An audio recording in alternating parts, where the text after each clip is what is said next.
Yeah,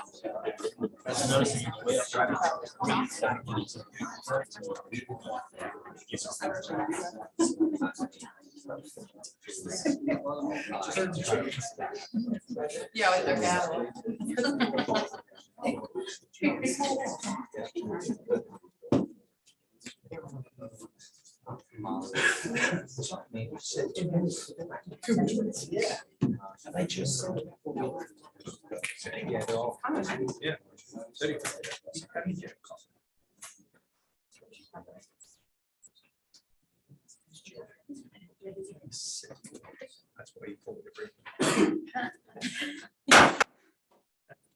Good evening, everyone, and welcome to the April 20th regular board meeting of Northwestern Lehigh School District. At this time, I would ask you to please join me with the opening exercises. Allegiance to the flag of the United States of America and to the republic for which it stands, one nation, under God, indivisible, with liberty and justice for all.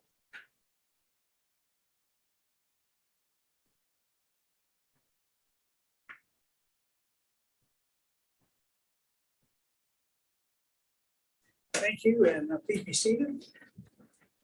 Stacy, will you please call the roll? John Cassiano, Here. Willard Delaker, Here. Joseph Fatzinger, We'll be a few minutes late. Todd Hernandez, Here. Becky Height, Here. Lauren Hunsiker, here, Todd Weiser, Here. Rachel Sheffler, here, Jennifer Senavitis. Here. Thank you. Welcome again, and this time I would ask for approval of the agenda. I don't think we have any late adds or any changes we're going to do tonight. That's correct. So it would be approved as written on your devices. So moved. Motion by Mrs. Senavitis, Second. second by Dr. Hunsiker. Any comments or questions? Hearing none, all those in favor, aye. Aye. Opposed, no. Thank you. We have an agenda. Welcome again to all who are joining us this evening for our meeting. And at this time, we will offer courtesy of the floor to anyone with us who would like to address the board. We do this in the beginning of the meeting and once again at the end of the meeting. So if you'd like to address the board at this time, please rise, state your name and the township that you live in. Yes, sir. Well, good evening. My name is Joey Huber. I reside 2871 Nestlers Road in Schnecksville. But I stand before you tonight just to introduce myself, as I'm the new principal CEO at Circle Seton School in Vogelsville. Just wanted to say that I'm very excited to be in the position I am now, and I look forward to the partnership moving forward. If anyone has any questions or would like to get me to know me more, please reach out. I'm happy to be here tonight to just again, be present and get to know everybody and, continue this wonderful relationship moving forward. So again, thank you for your time and happy to be here. Thank you. Thank you for joining us this evening. How long have you been in your position now? 2 months, 2 crazy months. So yeah, I didn't know how much time I had, but born and raised in, I'll go way back. I was born and raised in Southern California, then moved to Pennsylvania in the 3rd grade. Attended Parkland School District, sorry, just down the road, and graduated there and went down south to get my elementary ed degree, allowed me to play baseball. So went down to a small school outside Charlotte, North Carolina, getting the whole history here. And then went to actually Boston, Massachusetts, followed my girlfriend who's now my wife, and got a job in the Cambridge Public School District. Worked there for the last 13 years as an administrator. And then we had a little one, and my family, who still all resides here, they were always giving me a hard time about moving back. But once I had my first child, it was like threatening, like kind of like, hey, time's up, come back. So I started looking for positions, and I knew I wanted to grow in my current career as an administrator. And found Circle Seasons, coming from a public Montessori school. So although I was in a district, Cambridge Public School District, they had a failing school about 15 years ago.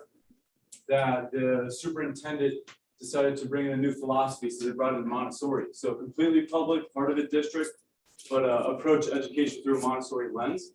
And so that's kind of what had my eye on the Waldorf piece. They kind of align and really pushing the whole child. So that's what landed me there. And again, 2 months, been a wild ride, and I'm ready for summer already, but it's going really well.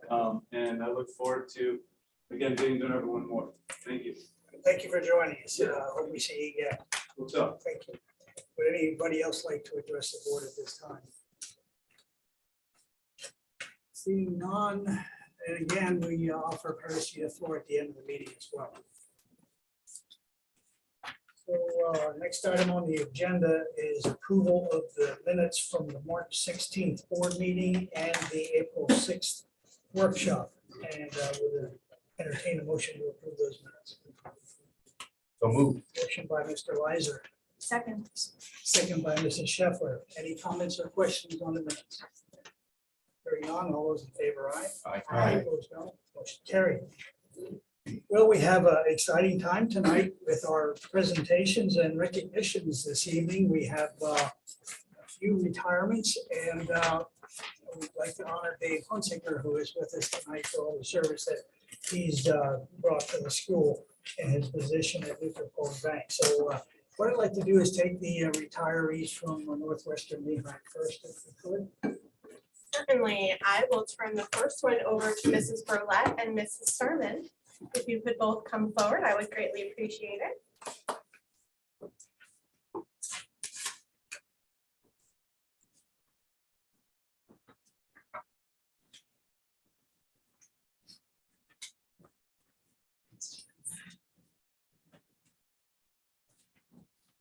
Leads here. No. So tonight I am presenting this to Janice Sermon in grateful recognition of 32 years of service to the Northwestern Lehigh School District. Whereas Janice has completed more than 32 years of distinguished black and gold service as an instructional assistant at Northwestern Lehigh School District. And whereas Janice worked diligently to ensure teachers were prepared each and every day by organizing and completing all of the copying and laminating of materials for Weisenberg Elementary. And whereas Janice created a supportive and safe learning environment in all areas of school, including the classroom, the cafeteria, and outside at recess, that fostered the academic, social, emotional, and behavioral growth of each student. And whereas Janice routinely supported the teachers with whom she worked by helping them to meet the needs of the students in their classes. And whereas Janice understood the meaning of school community and Tiger Pride and supported the staff at Northwestern Lehigh School District. And whereas Janice leaves the educational profession, knowing that she provided advocacy, compassion, support, professionalism, kindness, and Tiger Pride. Therefore, be it resolved that the Board of School Directors of the Northwestern Lehigh School District tenders Janice Sermon the sincere thanks and appreciation of the board for her commitment and dedication on behalf of our schools and the Northwestern Lehigh family. And be it resolved further that this resolution be made a permanent part of the record of this public meeting. April 12th, 2022. Congratulations, Janice. Thank you so much.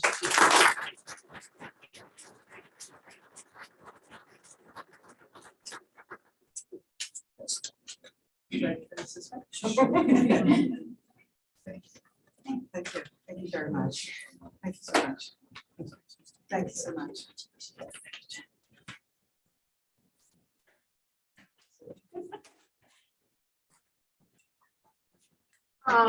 Second but not least, can Mr. Bondel and Mr. Oakes come forward, please? You have a number of retirees. I think only 2 are here. That's correct. So it's been a while since somebody actually attended, so thank you, Rick. Rick Bondel, Richard Bondel, in grateful recognition of 33 years of service to the Northwestern Lehigh School District. Whereas Rick has completed more than 33 years of distinguished black and gold service as a buildings and grounds utility worker at Northwestern Lehigh School District. Whereas Rick recognized the needs of the district and assisted our students. Whereas Rick created a clean, positive, and supportive environment for student achievement. Whereas Rick routinely assisted the support staff with whom he worked. Whereas Rick works setting up and tearing down for student and school activities, events, and help and keep the district grounds clean and orderly. Whereas Rick understood the meaning of school community, supported employees and students of Northwestern Lehigh School District. Whereas Rick leads his profession knowing that he provided support, hard work, and Tiger Pride. Therefore, be it resolved, the school board of directors of Northwestern Lehigh School District tenders Rick Bondel the sincere thanks and appreciation of the board for his commitment and dedication on behalf of our schools and the Northwestern Lehigh family. Be it resolved further that this resolution be made permanent part of the record of this public meeting, April 20th, 2022.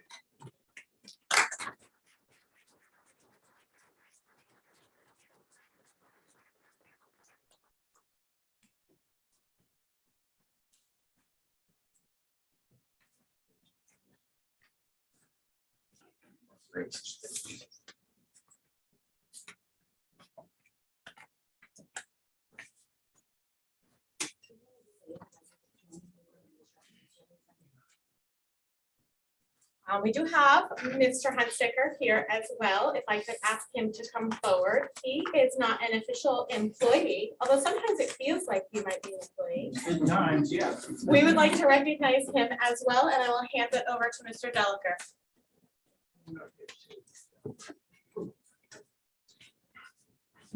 Well, this is an absolute pleasure for me to recognize you, David.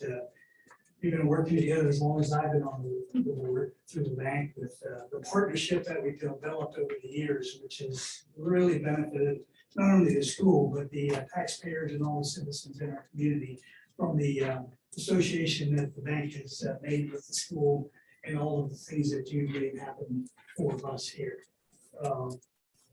Although you're not an employee, if you go down to the gym and you look at the sign up in the top part of the, I guess it would be the south wall of the gym, you can see Dave's name up there with 1,000 points. I don't remember the year.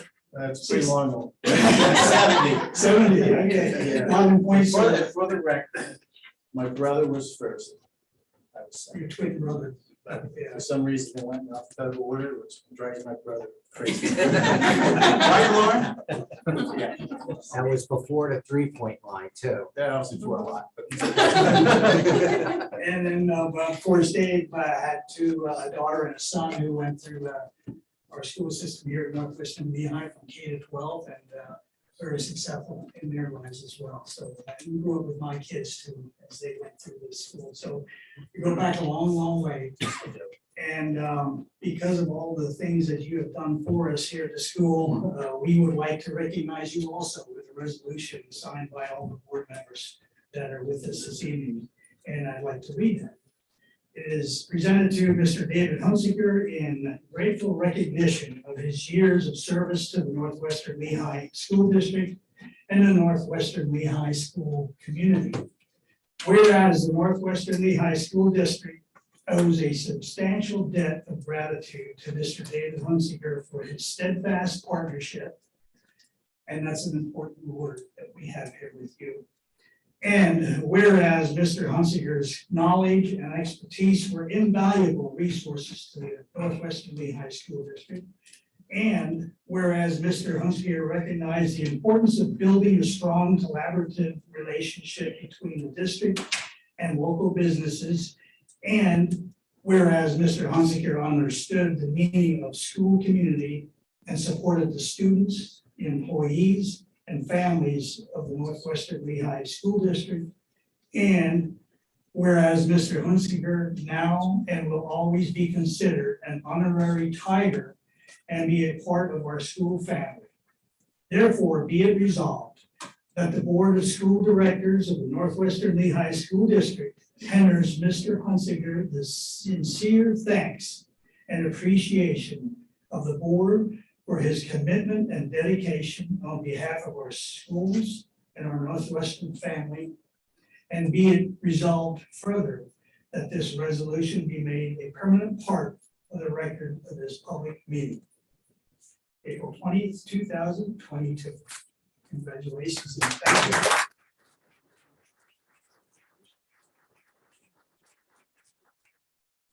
Well, thank you. It's hard to believe I've been at the bank for 49 years, but time goes fast. And it's been a really pleasant ride. I mean, my involvement in the bank, I feel has continued what was started before me with the strong partnership here at the school with Will Snyder, with Bill Dax. I'm just continuing that. And in the back row, John Hayes, you will continue that too. Absolutely. John's a good guy. He just happens to be at that school called the Emmaus Green Hornets. But I'm trying to make him a Tiger, but we're working on it. At least I'm not from Parkland. At least you're not. Yeah, and I just think back to all the finance meetings I went to. And sometimes come to this board meeting, and for a while I was on the Federal Reserve Board, and there was a board member that thought I controlled interest rates. And but it's been really exciting. Because of my involvement, I got on the L-Tri-C board representing Northwestern. I think I did that for 16 years. And the bank is very involved with the foundation back there with DJ. I think we have over $1 million into the fund through the EITC program. And I just want to thank you for the great job that you people are doing around the stable. You know, I had breakfast with these guys the other morning. And I said, this partnership is really strong and important to me at the bank. Because when we have a good school district, it encourages people to move in our area, start their businesses here. This is a place you want to grow up. Emmaus is okay too, but we're not in Emmaus market too. But it really is that important. You find a place where there's a good school district, a good local bank, you will have a good, strong community. So today I'll accept this, but I consider you people around this table as real heroes.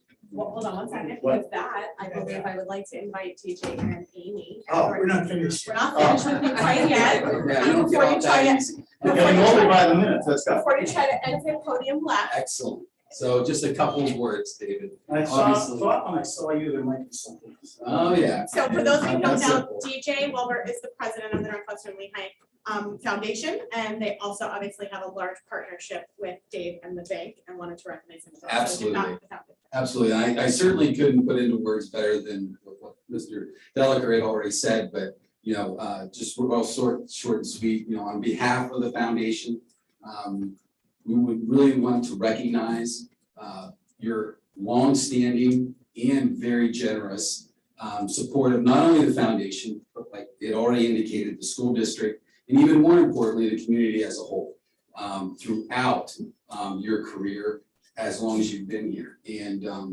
in appreciation of that, we have a plaque for you today to recognize that, a small token of our appreciation of everything that you've done for everybody in this room, quite frankly, and in the community. So. So we have some surprises up our sleeve.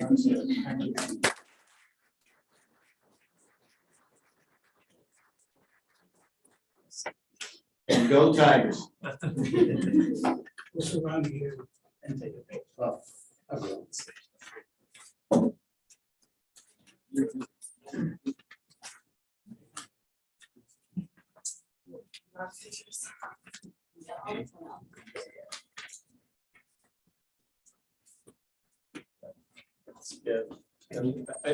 It's hard for me to say the retirement word because I was holding 3 titles at the bank. I still have 2. I'm still the president and chairman of the board. But if you guys get any questions, don't call me, call John. Thank you.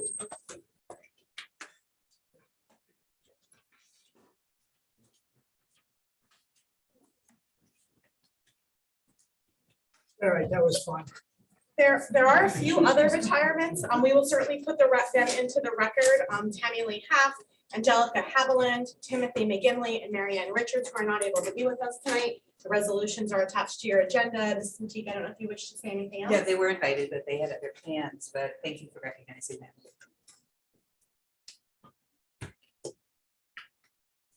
Okay, thank you very much, and thank you for coming. I think the retirees. And Dave, if you have homework to do, you can feel free to leave if you'd like to. I'll hang around for a little bit. Thank you. We'd love to have you. Okay, next item on the agenda is that we have something for is the superintendent's report. I don't have a report this evening. Certainly, thank you, Mr. Delacour. I have a few items just to bring to the board's attention. Some of these from the board's perspective were given in your Friday reports, but certainly just to make them public. April 25th is Psba Advocacy Day, so for anyone who's interested in advocating at Psba or going out to the Capitol to do advocacy, please let me know, because that is a day that is organized by your association, Pennsylvania School Boards Association. I will be attending on your behalf, but certainly if you are interested, please let me know.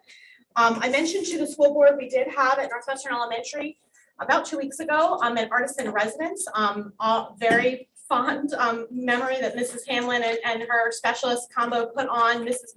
Pulley might talk about this later, so I won't steal all of her thunder. Funded generously by the foundation, but also by PI. And so it was a great event, a week-long event. For those of you who haven't seen the videos and the information, please look into that. It was a great week for him to be here, and one of our first events post-COVID where we had such involvement. We also, and the board is aware of this as well, but publicly recognize our school was recognized for the second year in a row as a best community in music education. We were recognized last year and we were recognized this year, so certainly a huge shout out to our music educators who obviously through COVID put a different spin on how to do music virtually, and certainly has continued that into this year, and I'm sure will continue in the future. So huge kudos to our music department. The board is also aware of this as well. We're undergoing an audit by the Auditor General's office over the last several weeks. They did do a briefing with us last week or so and said that they will be issuing a report that they don't believe will have any findings in it. They said it will be several weeks till we get the actual copy of the report, but certainly sounded like a clean audit in terms of findings for our audit. 5th grade was invited to LCTI, our local Lehigh Career and Technical Institute. So 5th grade did a visit. There are some pictures on our Facebook of the students, and so we really valued that opportunity, obviously for our kids to go, but certainly LCTI to open on their doors to start our kids even as early as kindergarten, but certainly as 5th grade starting to think about careers they might be interested in. And so it was exciting to see our 5th grade from both Northwestern Elementary and Weisenberg Elementary at LCTI. And lastly, I had the opportunity a few weeks ago, I was invited to Kutztown University to meet with student teachers. And so they have a seminar at the very end for all of their student teachers that are going out to then find jobs, and was invited to speak on a panel and speak with a number of students. And so it was really exciting to meet with all of the graduating, what will be students, which will be our teachers that will be graduating. And so it was good to give them some advice and some information about interviews and questions and things that they've experienced in the classroom. And so we were really honored to be able to speak to them at Kutztown University. I do not have any other updates if anyone has any questions. Thank you. Any questions before we move on? Comments? Busy. Moving into personnel, we have quite a few items on the personnel agenda this evening. And Mrs. Matika, will you please take us through those? My pleasure, Mr. Delacour. We do have 37 items tonight. It's a busy time of the year between retirements and hiring new employees. And we do have 4 items I'd like to highlight tonight. I believe one of the teachers is late, but we will start with Mrs. Yadish, who is probably online. Are you there, Katie? I am here. Thank you, Luann. If you would introduce Mrs. Williams and Zane, I believe Mr. Bacher is here. Yes. Okay. Thank you. I'm very happy to introduce 3 of our newest high school teachers here this evening. First, I'd like to introduce Audrey Williams, who is the first teacher who will be joining our high school special education department for next school year. Audrey joins us with over a decade of experience in working with and teaching students in local alternative education programs. We're very excited to have Audrey back with us, as she is one of our graduates. She and her family also reside in the district, so her children are also our little tigers. So welcome to the high school, Audrey. Thank you. Thank you for having me here tonight. I appreciate the opportunity, and like Mrs. Yadish said, I'm very excited to be back. It was, 5 minutes ago or 20 years ago, but I'm back and I'm happy to be a tiger again. So.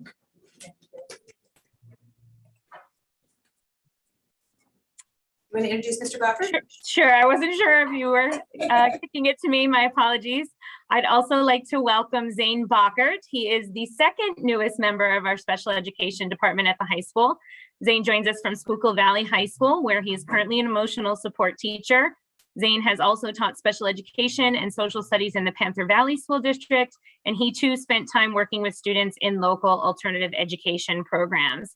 Zane will also join our emotional support team at the high school. So welcome to Northwestern Lehigh, Zane. Thank you. Thanks for excited to be here, and so thankful for the opportunity to be a tiger and work here. Yeah, my family's excited for me because this is some of my children. I brought three, because I had three with mom. So, yeah, thank you, and I'm excited to start the initiative.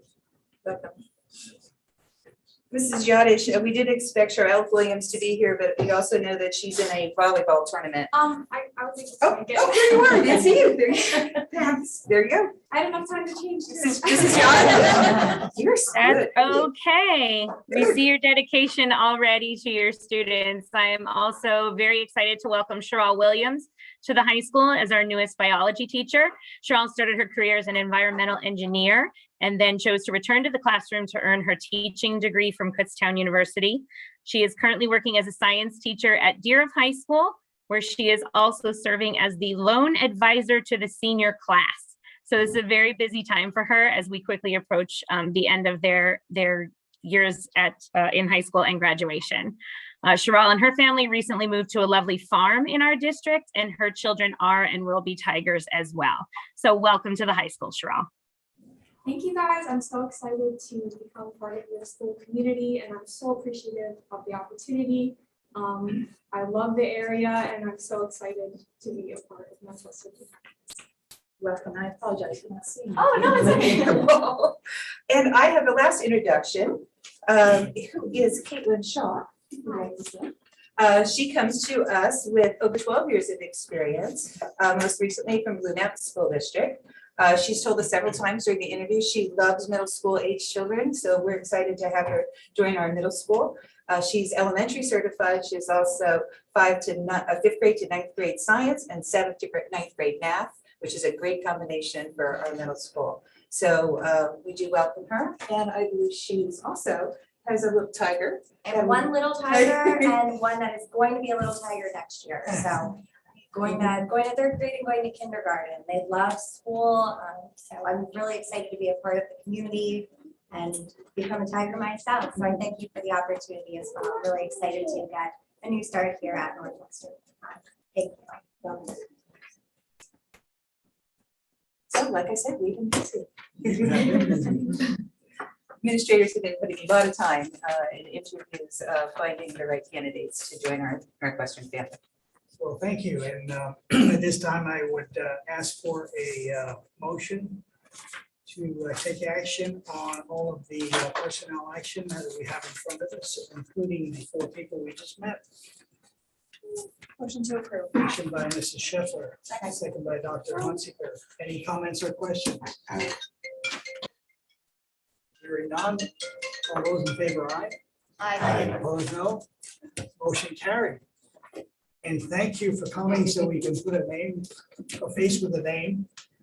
Thank you for being with us this evening. To Mrs. Williams, Mrs. Audrey Williams and Mrs. Cheryl Williams, Mrs. Shaw, and Mr. Bacher. Thank you for coming, and please feel free to go home and do your homework. If you stay for the rest of your meeting, you can do that as well.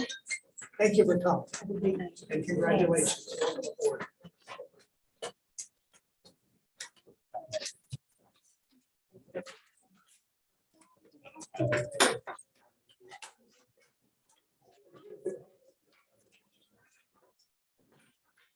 Okay, next item under personnel has to do with the collective bargaining agreement. This wraps up the negotiation we had a few months ago. I don't even remember when that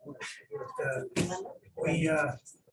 We always lag behind with Appendix B to get that approved after it goes through the association to have their input on how that Appendix B should be structured, and we have that in front of us this evening to take action on. And if there's anything you'd like to say.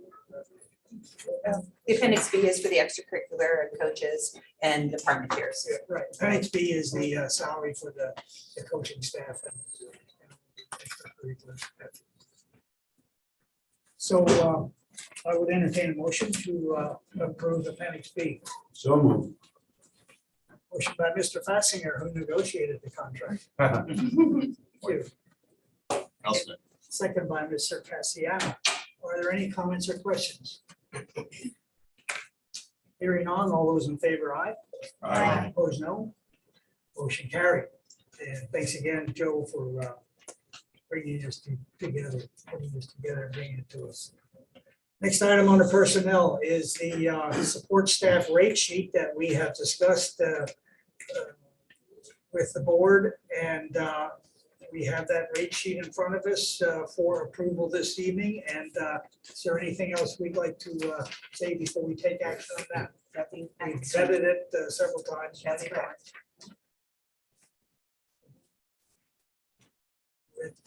With that, I would entertain a motion to take action on the support staff rate sheet. Motion approved. Motion by Mr. Weiser, Second. second by Mr. Patzinger. Are there any comments or questions? Hearing none, all those in favor, aye. Aye. Opposed, no. And that motion carried. And also part of the employee benefits is the healthcare contributions for the staff for the healthcare programs that we do offer. And we have vetted these as well, and they are in front of us on our devices that we have been looking at for several weeks, months. And I would entertain a motion to approve the healthcare contributions and staff benefits. So moved. Motion by Mr. Weiser, Second. second by Mr. Cassiat. Are there any further comments and questions about the healthcare and benefits? Hearing none, all those in favor, aye. Aye. Opposed, no.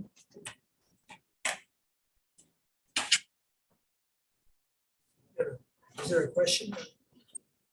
There was a question on I saw numbers in the instructional assistant, full-time and part-time, and I asked the question why those numbers were the way they were.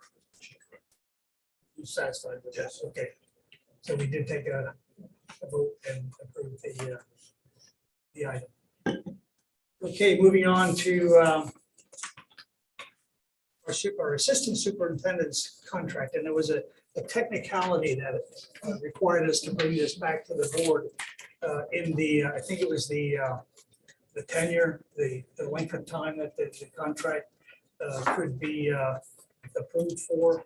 And what we need to, and we vetted this again in executive session on the personnel, but this his existing contract has to be rescinded because it's too long. Overlap, that's right. That's right. Current contract. Okay, I know there was a technicality to it. The contract didn't change. Start that dates were Yeah. misaligned. All right, so we're gonna realign, and in order to realign this and start going with the legitimate contract, we'll rescind the first one, and then we'll take action on the actual contract. And I would entertain a motion to rescind the existing current contract. I'll make a motion to Motion by rescind the Mr. Weiser. assistant superintendent's contract. I'll second that motion. And second by Mrs. Heights. Comments or questions? Hearing none, all those in favor, aye. Opposed, no. Motion carried. And now to reinstate the assistant superintendent. This is the part where I sweat. As they get a little bit of joy. It's already created enough agita for me. It's just recess. Only on it for like 2 minutes, you're all right. All right, I would entertain a motion to approve the new contract. Motion to approve. Motion by Mrs. Shepherd, Second. second by Dr. Hunziker.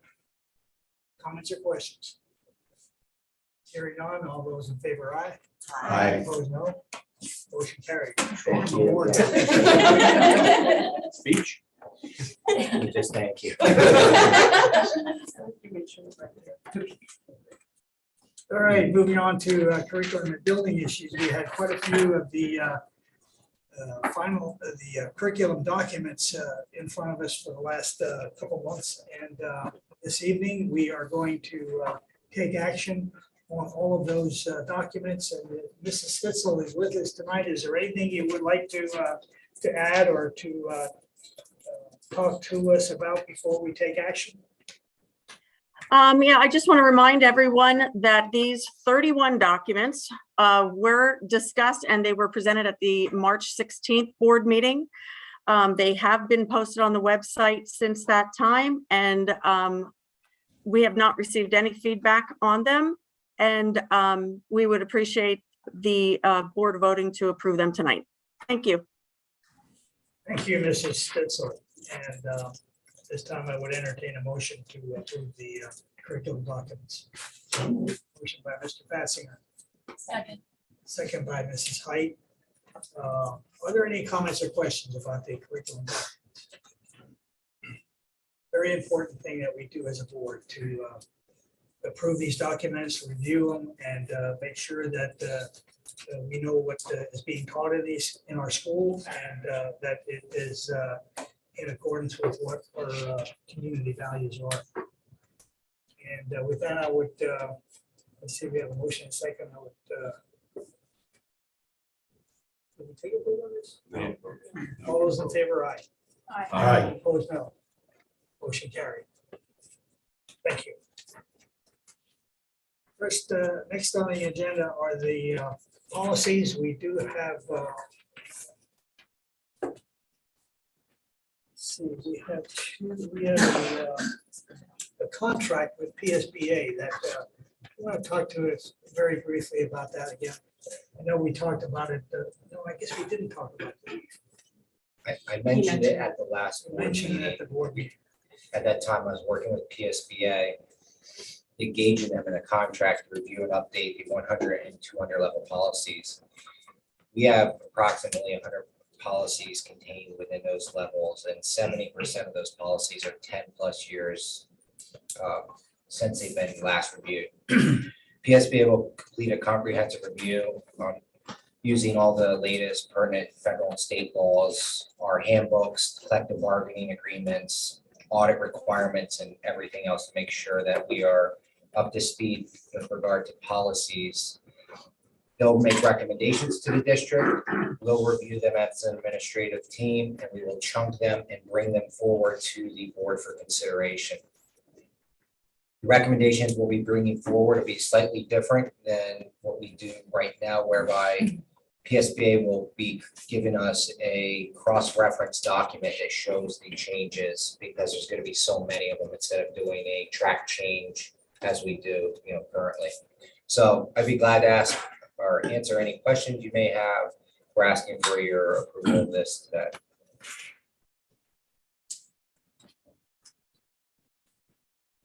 And just like curriculum is one of the most important things we do as a board, policy is maybe number two, in line with the importance of the role we have as board members to set the policy that the district operates within. Troy, what's the annual fee for the policy maintenance program we already paid you? I can look it up within seconds. Just give me a minute It's to all look in it a up. package. It's about 10 grand, but the policy, I Okay, don't think just is curious, called because out. this was 4,000 on top of that. Yeah, we pay it for the PSBA package and it's in levels. We can pull it up what it is. I don't think policy's called out separately. The it's a- PNN is part of that policy membership, but It's not, part of the level, but I don't know that it's a separate price. our PSBA renewal was $14,555 for the 21-22 school year. I think this policy review and maintenance is one of the most important things that we can get from PSB as members from the PSBA organization to keep us on track with all the changes that are happening all the time in the legislature and PDE and everything else. Any other questions before we? I could just make one comment, and I was talking to Paige, so maybe Dr. Stovey mentioned this. The policy service we pay for limits the number of policies we're able to get from them currently. So if you mentioned that, if you wish to take them in this volume, you need to pay separately. That's accurate. We get about 6 policies, but they've been very gracious because we've not tapped into that in previous years. So I've been asking them for additional ones. That's how I've been able to get through the zeros. level policies as well as some of the other ones. They release quarterly PNN, which are policy news network, basically just outlining any current law changes that have taken place and that recommendations to policies and or requirements that we need to do. We try to bake them into it, but playing catch up with this volume of policies is difficult, and to make sure that we cover all the bases from a federal and state law perspective, as well as all the requirements like an audit that we just went through. And this work is that they're going to do is very important. Okay, with that, I would entertain a motion to approve the policy contract with PSBA. Motion to approve. Motion by Mr. Lizer, second by Mrs. Sanovitis. Are there any further comments or questions? Hearing none, all those in favor, aye. Aye. Opposed, no. Motion carried, thank you. Any idea what the time is for us to get those policies back? I could bring that forward in either a board update or at the next workshop. Now that we have the contract in place, I'll meet with them. They're going to look through in detail how far out all of these policies are, and then we're going to come up with a project timeline, and I could be glad to bring that forward to you. Okay. So you're still on, Dr. Sosnovic, for first reading. We have 2 policies to add. Yes, sir. For first reading, it's 005 organization and 236.1 threat assessments. I've received no additional comments or questions about them. So those will be on the public, in the public domain for another month, and we'll look at those next month. We do have 3 policies to approve this evening. Policy manual access, the organization chart, and the principles for governance and leadership for the board. Anything to add? No, sir. No questions or comments. Okay, I would entertain a motion to approve those 3 policies. Motion to approve. Motion by Mrs. Sheffler, second by Mr. Lizer. Any comments or questions? Hearing none, all those in favor, aye. Aye. Opposed, no. Motion carried, thank you. And now moving into operations, we do have McClure here this evening with Art. I'm going to turn it over to you to walk us through what Yes, sir. we're going to be looking at this evening. So 5.01, we have McClure Company here with us again. They've partnered with us in the past for some ESCO projects and some mechanical facility studies that we've done in the past. We brought forward to maybe discuss the middle school HVAC system again. So with us tonight is John Gunning, Alyssa Wingfield, and Shane Holman. I'm going to let them get up to the podium and do their presentation. This is the presentation that some of the previous board members have seen. It's updated, current pricing, as well as some of the information about ESCO for some of the new board members. So I'll turn it over to John and Alyssa.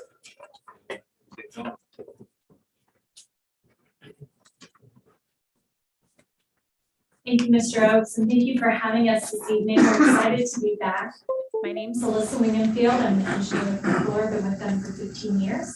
John Gunning's a senior mechanical engineer, and Shane Holman, vice president. So our presentations are informal, so if you have questions throughout, feel free to raise your hand. And as Art said, tonight we're going to talk about, I'm going to turn to slide 2. We're going to give you a quick background about McClure, what ESCO is, or Guaranteed Savings Agreements. We'll also talk about the first project we did with the district, and then we'll turn it over to John to talk about what we're recommending at the middle school HVAC. Thank you. And then we'll finish with some financials and next steps. All right, so quick background about McClure. We're a 69-year-old construction management firm. We specialize in K-12 design and construction. We've done a project here and also at other local school districts, including Northern Lee High School District, Tamaqua, and Lee Heighton. And if you turn to slide 4, we work with these school districts, including Northwestern Lehigh, through what's called Guaranteed Energy Savings Act, or PSA. It's also called an ESCO, Energy Service Contract. And the way these projects work, it's legislation that's approved through the state that allows school districts to leverage wasted utility dollars to fund energy and capital improvements. So the state put this law into law in the early 90s as a way for school districts to do return on investment projects. In order to guarantee return on investment, the contractors had to guarantee two things. One, they had to guarantee that the price was the price, it wouldn't go up, meaning no change orders, so any errors or omissions are responsibility of the board. So all the costs in these contracts are fixed. The second thing to guarantee return on investments is the performance or the energy savings of that project are realized. So after the project is put into place, we come back, we measure and verify that the savings are realized. If there's a shortfall, the board is responsible for paying the district that difference that year and over the 20-year contract. So these contracts are 20 years. So if you look at the graph to the right, this just tries to illustrate what your utility expenses are, what you're paying electricity companies, the natural gas companies each year. It escalates over 20 years, as you can imagine. After an energy project, the light blue bars, your utility rates are gonna, or your utility costs are gonna come down. So that difference really is what helps you pay down debt service to pay for these projects, or just to see that return on investment. So a lot of school districts do these projects for 3 reasons. First is you get a quality project. You know that the contractor installing this has some skin in the game. You want to make sure these systems are going to perform for 20 years. So they're going to put in a better system and make sure it's commissioned correctly and that it's operating per the design. Another reason is time. They're done quickly. They're done over the 3 summer months when the students and staff are outside the building. So you can get a lot of construction done very quickly. And the third reason is cost. A lot of these projects adaptively reuse existing infrastructure. It's through design build methodology, so there's less layers of fees, and it's a great procurement tool for schools. So any questions on that? Great, so we'll talk about what the phase 1 project held, and that was really just focused on low hanging fruit, so doing things like lighting upgrades, upgrading the building envelope district-wide, sealing around doors and cracks where the roof and walls come together, putting variable speed motors on small devices. We also improved interior transformers to high efficiency. We went around to all the HVAC systems and recommissioned them or optimized their control system. So it was turning HVAC system turns on when you want it on and off when you want it off, and making sure set points are correct. And we also did select HVAC upgrades at the high school. So back in 2016, that was about a $3.9 million project. Over the 20 years, we guaranteed about $4.3 million. After the first year, we measured those savings and found that we saved more than we thought. And over the next 20 years, we'll actually save the district about $4.8 million. So about $500,000 more than originally calculated. Questions? Is the adjustment on the savings based on utility costs adjustments? How does that factor in?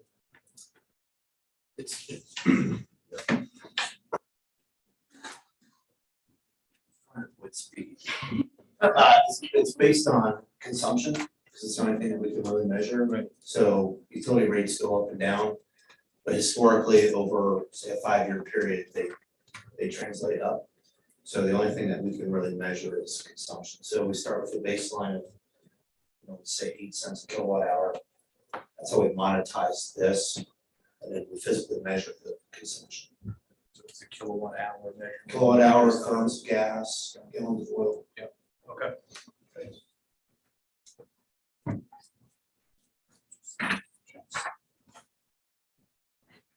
So if there's no other questions on phase 1, we'll now dive into what phase 2 has in store. So phase 2, we actually started looking at pre-pandemic, and so we wanted to come back in front of you tonight to finish review what we studied. So the study was really focused at the middle school, and we really looked at the HVAC system. This was a critical system. It was 31 years old. There's complaints about humidity levels and mold. The heating loop is very complex. Although you have a boiler that's fairly new, it's midpoint of life, there are some issues with the arrangement of the piping and the multiple pumps. Also, the temperature control system, there's components of it that are obsolete, and it's very limited of what you can do within that building. In addition to the heating and cooling system, this is just a few pictures of that. You can see the boiler in the top left. the unit ventilators or the classroom HVAC units. You see they're underneath the window. There are currently 2 height unit vents, which I'll let John talk a little bit of what that means.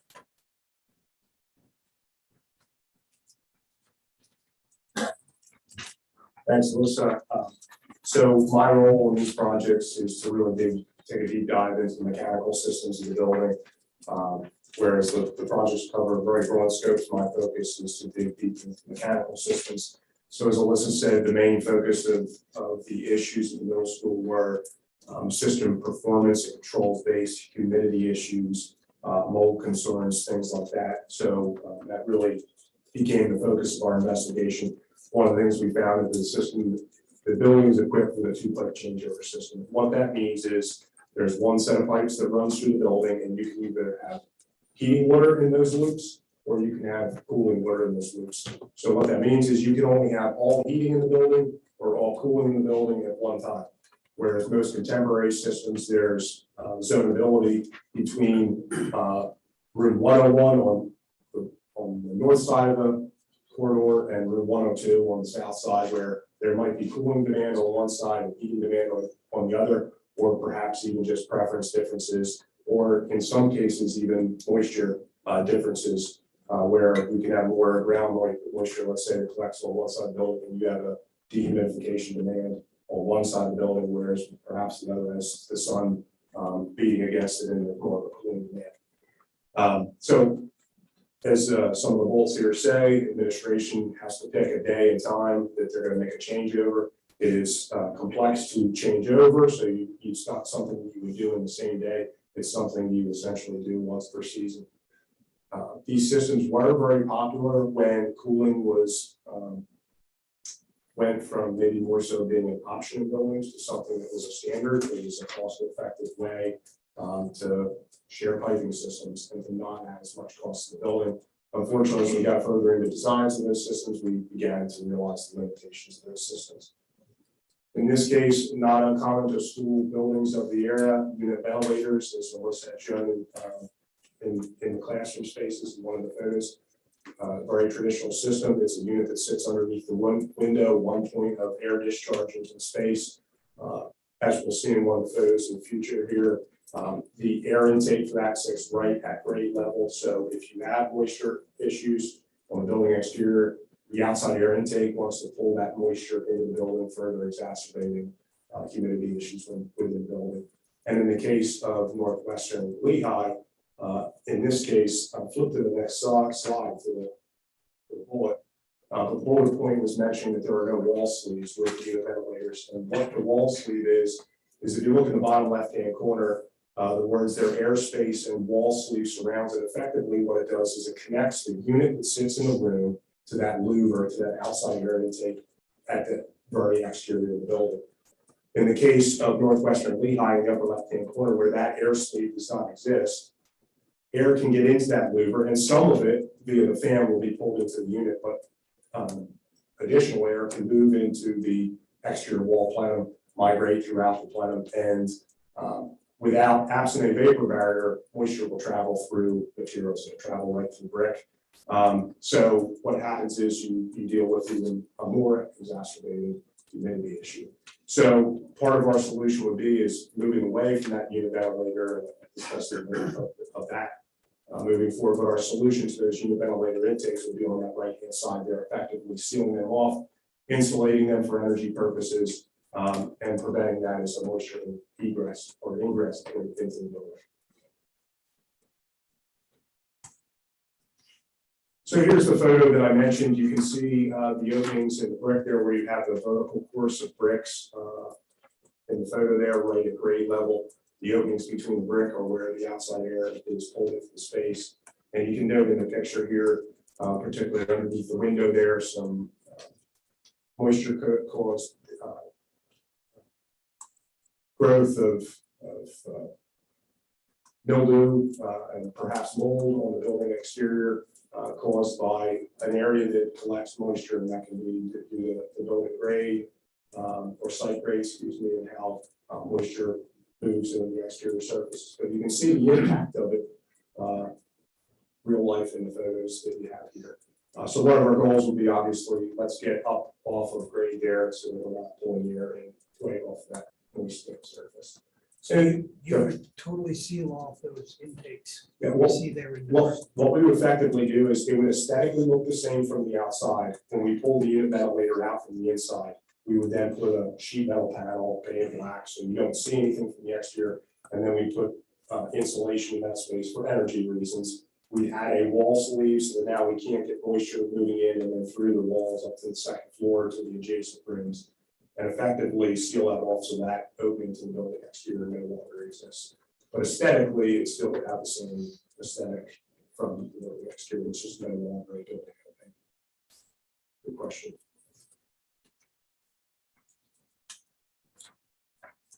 So on to the proposed solutions. So pre-pandemic, it's really the same as it was pre-pandemic. Some of the additional benefits we reap with the system grow post-pandemic. So our goal was again to add some means to actively dehumidify spaces. What we want is we want to be able to put humidity on sensor on the wall. And if it says the humidity is high in the space, we can do something about that with the mechanical system. So our proposed solution is the tall vertical unit ventilator. It has a self-contained compressor within it. It makes its own heat and its own cooling. It will supplement, it's a heat pump, so it will supplement heating with the existing boiler loop. So we look to maintain the investment that's been made. The boilers are at midlife. We look to reuse piping, the piping network that exists now, add the include a heating hot water coil within that tall vertical unit. So not only do we have the benefits of premium energy efficiency with the heat pump, but if temperatures get too cold or if we need to supplement, we have the added benefit of having the heating loop to maintain heating temperatures. But what that heat pump technology allows us to do is to do active dehumidification. And what it does is instead of when we cool a building, we take moisture out of the air, but if we cool it too far, the space will get too cold. So what we want to do is we want to keep a cold coil to remove moisture from the air. But instead of sending that waste heat that we extract out of the air and sending it outside, we'll recirculate it through the unit and reheat the air, effectively running it as a dehumidifier. So the space levels are really high, whether it be an occupied mode or an unoccupied mode, because frequently we see issues in unoccupied mode where there's no one in the space, the equipment shuts off, but there's still ambient impact on that space, raising humidity levels. In this case, this unit would recirculate air and maintain humidity levels when the building is not occupied as well. There's energy efficiency benefits to it. If we can make sure we can dehumidify, we can make sure that we're bringing in code compliant outside air. The air is brought across an energy recovery wheel, which extracts waste heat from exhaust air and adds it to the intake air to temper the air and save some energy there. One of the other benefits for this system that's really grown post-pandemic is that much of what we were told was improved filters, increased outside air, improved air distribution in the spaces. And so now this offers us the opportunity, rather than that one sole operational space to distribute air, we're now ducting air throughout the space. We're now able to make sure we're bringing in outside air. We now have dehumidification. Again, keeping our bodies at the optimal indoor environment so that our bodies are best suited to fight against viruses and the like. So that's why much of ASHRAE and CDC's recommendations focus on temperature, humidity, and outside air. Those energy bills you were talking about, even included in vertical units? Yes, so they would be within the tall vertical units. Yes, each one has its own little system. And then we did also have for some of the larger group areas, packaged rooftop units, which are essentially a larger version of that small unit. Or when we put those ionizers in these, can we use those ionizers? Yes. Yeah. Is that part of the plan too? Yes. Excellent question. That's something we talked about when that was being considered, and it is something where that technology is a long life expectancy technology. We've done that in other districts already where they've installed the technology, and we had projects either last year or even coming up this year where we'll be removing devices, storing them, and then reinstalling them. So just to give you some idea of what this tall vertical unit ventilator looks like, before and after picture of a classroom. And effectively what we do is on the far right is really, we always call it like an oversized refrigerator. And what ends up happening is where we remove the unit ventilator, in some cases it goes back into the same location where it was, other locations it goes installed adjacent to where it was, and we would infill shelves where there's existing bookshelves to blend in as best as possible. Our goal is to have all these systems ducted above the ceiling, so what you don't see, or what you see in the bottom picture there is the ductwork and the diffusers that distribute the airflow in space. Those will be located above the ceiling. And what we find is that, that the units really become, they end up blending in because the teachers end up putting at the elementary levels the lunch menu where the kids are sliding their name, the lunch water, lunch two, or the alphabet boards, weather boards on there. They kind of use it, end up using it as just a wall surface, if you will. It's something that they access. There's 2 key access locations that you can open and swing the door right open. Nothing has to be removed from the front of it to access it. How noisy are these units inside the classroom? So they'll be quieter than the unit ventilators that are there. So the manufacturers certify them to where sound comes into play is oftentimes for us, it's in this LEED design. So green efficiency design takes into account both energy, but the impact to occupants, whether that's comfort, nuisances of sound, what have you. So they have sound ratings that meet those thresholds.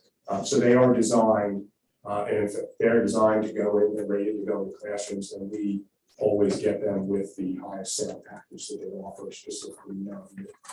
They're in schools, and it is something where we have installed a lot of these. So it's something where anybody ever needed to see one of these in action or hear one of them in action, that's certainly something that would definitely could be accommodated. John, before you move on, if I could point out, that classroom is non-typical as far as the clutter. I don't even think it's out. However, what I do want to point out that something you're going to see in the future in the budgets, that casework that's part of the budget proposals, that's some of the things that we talk about. When that giant unit comes out, what do we do with that space? And part of the proposal to sort of make the room look renovated is to put that casework back in. That unit that's in the corner that goes to the ceiling, providing the ductwork in the ceiling, that's where you get that opportunity to open the ceilings, to replace ceiling tiles and light fixtures. And as you look forward in the budget proposals, it's not just about the HVAC, it's also, you kind of can walk out of that room saying, I've renovated that classroom. Kind of gives you that perception, so I just want to point that out. Yeah. I will clarify, I do not think that's one of your classrooms. It is not. Still ask the I don't think that's. Yeah, it is not. It's a good example. We don't have windows. It is typical of the ledge becoming, of the unit becoming a shelf, but we try to prevent it as much as possible. Thank you. No, definitely good comment, and Alyssa will speak a little bit to that broader piece of it. My focus obviously is the mechanical systems, but oftentimes we do see districts use this as an opportunity to kind of improve the whole space, knowing that we're in there, we're doing the work. Now is the time to do it if we can. So really more on that. So this drawing with the ductwork goes with that picture. Correct. Yep. So we're bringing air in and distributing it from the ceiling, and that one there comes in through the wall and then just moves out here or up and back. Correct. Yeah. So in this case, it's just a single point of distribution. The air blows up and out across the room. Typically what happens is the students who are sitting here are either the coldest or the hottest, depending on what the unit's doing. And they're the ones kind of battling to communicate and understand what the teacher's saying. In this case, that unit's effective. This unit is effectively a sealed unit. It will return air through the door. In the case of the unit that's photographed there, it's actually in the front of the unit. The latest style now, for sound reasons, has those openings in the side of the door to improve sound. But yes, sir, it will distribute the air through the ceiling. And in this case, depending on the size of the room for a typical room, there's 4 points of air distribution that are covering that entire space. So now, it should be one thermal zone throughout the space. You shouldn't have. Where's the new air coming in, the central air handler coming in? No, so what it does is that box, the intake is on the back side of this unit. So there would be a new louver that goes into the exterior wall, it'll be a larger louver than what's there now. We can pick whatever color we need it to be. Correct, and it goes higher on the wall, and then there's two parts to it. It's pulling in it's pulling in air because it's got a self-contained compressor in it.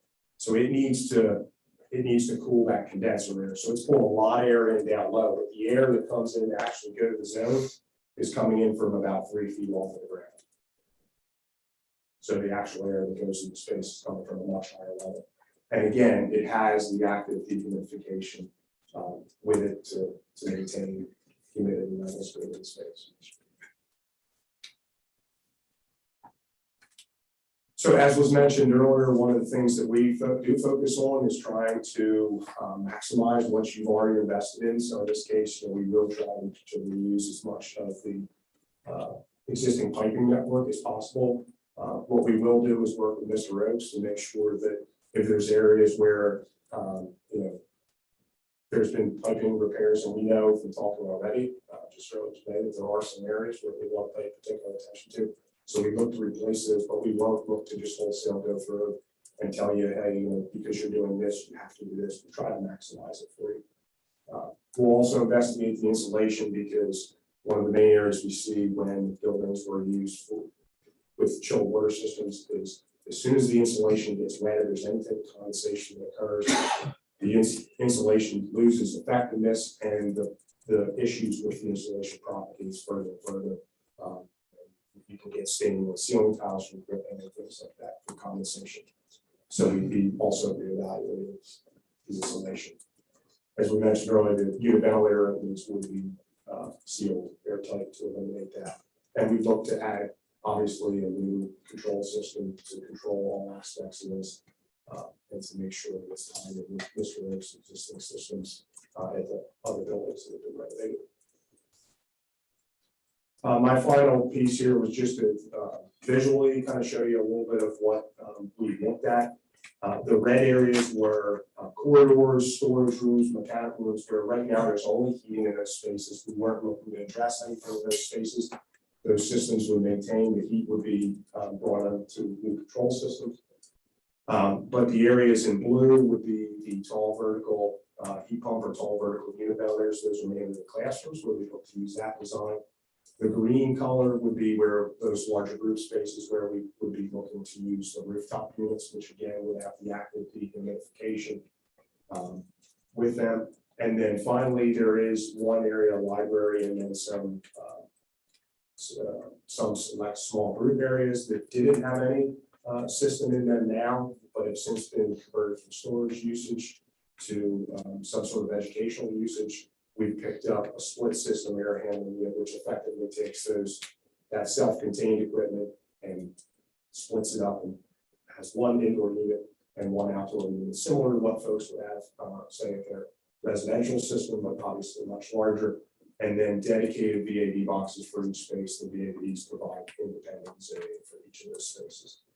So there is a visual summary of what we looked at to cover the whole building and to include upgraded systems and active dehumidification.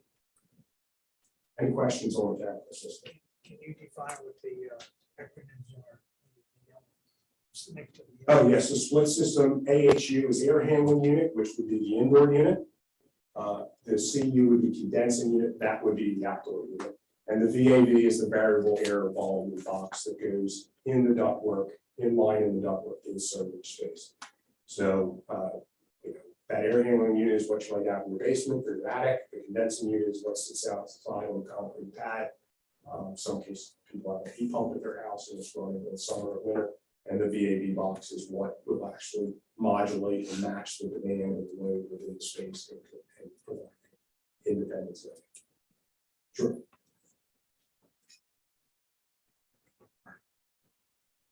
Thank you, John. So now I just want to talk about a few other add-on projects you might want to consider since you have contractors on site, including electricians, pipe fitters, general contractors. It's a good time to look at maybe adding some additional systems and upgrades since you'll have ceilings open. And so one of those is a fire alarm system upgrade and just basically taking your existing system and bringing it up to current code. Another couple areas you might want to consider, since we will be in the ceilings, is consider upgrading your lighting to LED. Currently, fluorescent technology throughout the middle school, so that can have some energy benefits to it. Also consider, rather than just taking ceiling tiles down, storing and putting them back up, you may want to consider replacing the ceiling tiles, especially in the offices, classrooms, and corridors. Over time, due to moisture issues, the ceiling tiles begin to cup or to sag. So rather than putting back sagging ceiling tiles, you may want to consider putting in new tiles. In the classrooms, as we infill some areas with bookshelves, you might want to consider also extending that casework wall to wall. So I'm going to give you some options there, and also consider upgrading the flooring. So those are just some ideas, not required, just wanted to bring them to you for consideration. So the last area we want to hit on are the financials. These financials, I will say, are budgetary. What we try to do is update them since pre-pandemic numbers. If you were to do the HVAC upgrades, those are all the items listed in one. So all the electrical, general construction, all the pre-construction services, including engineering, permitting, project management, permits, bonds, and commissioning. You're looking at about a $7 million project. Again, these are just budgetary for now. Once you have a final scope of work you want to do, we can refine these numbers, and then you can see some of those add-on projects, what those preliminary budget costs are. The energy and operational savings that we're projecting, including the lighting, is about $1 million in savings. HVAC is going to have a great return on investment because it's very first cost intensive. However, there will be some savings to go into those energy recovery wheels, variable speed motors, and to go into LED. Questions on the That financials? savings is 20 years, what does that say? Yes. Yeah, that's something to remember about this project is it's not a full payback, it's not a full buyback, but it's just so intensive that that's just the nature of it. It's efficient, and this certainly improves on it, but it's by no means designed to be a payback. So this is not going to be a disco It can be done under the ESCO umbrella, however, it doesn't really give you that 20-year guarantee payback. Yeah, correct. They'll guarantee the savings that they stipulate. Is this going to affect any of the ESCO projects that we did back in 2016? It does not, and Shane can certainly talk about that. The one question that always comes up is the lighting, but the lighting portion has already been paid back. Technology now for that would makes sense to upgrade it.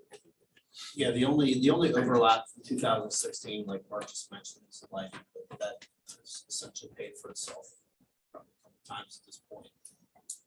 The important thing about this type of project is you're really considering to do it because it's a need regardless if there's energy savings or not. We're just trying to illustrate that if you do it and you include some other items, you will get some money back. We still need to go through a detailed analysis of the savings and even the cost estimate because the market right now is so volatile that we literally get emails every other day of start projecting this, start projecting that. The only way to really do that is to give them a timeline of this is a potential contract award, because otherwise it's very crystal ballish, and they're trying to be conservative, which forces us to be conservative. So the last thing we want to do is have the price go up. But that would be the next step for us to do a hard costs, what we call hard cost estimate of every single element that makes up that 7 million plus these other items. So these costs up here are just square foot costs? They're a little further than that. We did get some, so when we did the initial one, 2 years ago, we went further than that, but when I say a hard cost, our estimators, these guys will design it and they'll take it off foot by foot, fitting by fitting. And so that's really the only way that we can come back and give you an exact final. But yeah, again, this, unlike the first phase, and this is very common, first phase is usually the driver behind the energy savings. They kind of, scale off after that because now it's more of an asset upgrade. And the thing to consider with these additional scope items, fire alarm system upgrade, for instance, has been on our facilities master plan for a while. Certainly something that's been part of it. As we look at these classrooms and we look at the middle school, the age of the middle school, And you're going to go into that ceiling, you're gonna pull down ceiling tiles, you're going to pull up floors, you're gonna pull up casework.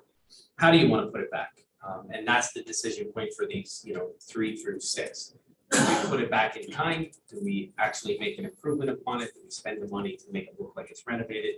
Those are all the questions that we have to decide. If we say, take out that unit, put some VCT tile down, that's what they'll do, and that's what we'll pay for. We certainly have that option.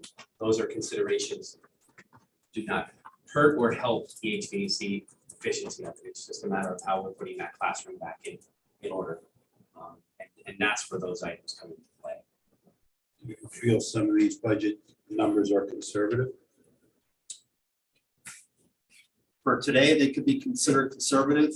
But again, the suppliers usually will get a 60-day notice of there's a certain percentage increase coming. Some of them are too bad. This is what it is now. It's so bad that there's a few manufacturers that put out notice that after you issue a purchase order, it's none of these that we're talking about here, but just for example, if you issue a purchase order, you're usually locked in at that point. That have a clause in there that they can rescind the purchase order and essentially sell the equipment to somebody else if they're willing to pay more. I'm like paraphrasing what it actually says, but that's essentially what it says. So it's very unpredictable at this point. That goes away soon. Is there a time period between delivery and when they can do that in the purchase order? Usually, I mean, if you go through a bid and we award the contract and we're ready to bring the units in 2 weeks from now, can they say, "Ah, we got another bidder for another user for these tall units, and we're gonna give them to them unless you call for another $50,000. so with that manufacturer, but again, the 2 that have done that are not, they wouldn't even be applicable to this project. They don't make that kind of equipment. I'm just putting out an example of things that we're dealing with that we haven't otherwise ever had to deal with. So the tall vertical unit ventilator here is Airedale would be our recommendation. They've been a great supplier for us.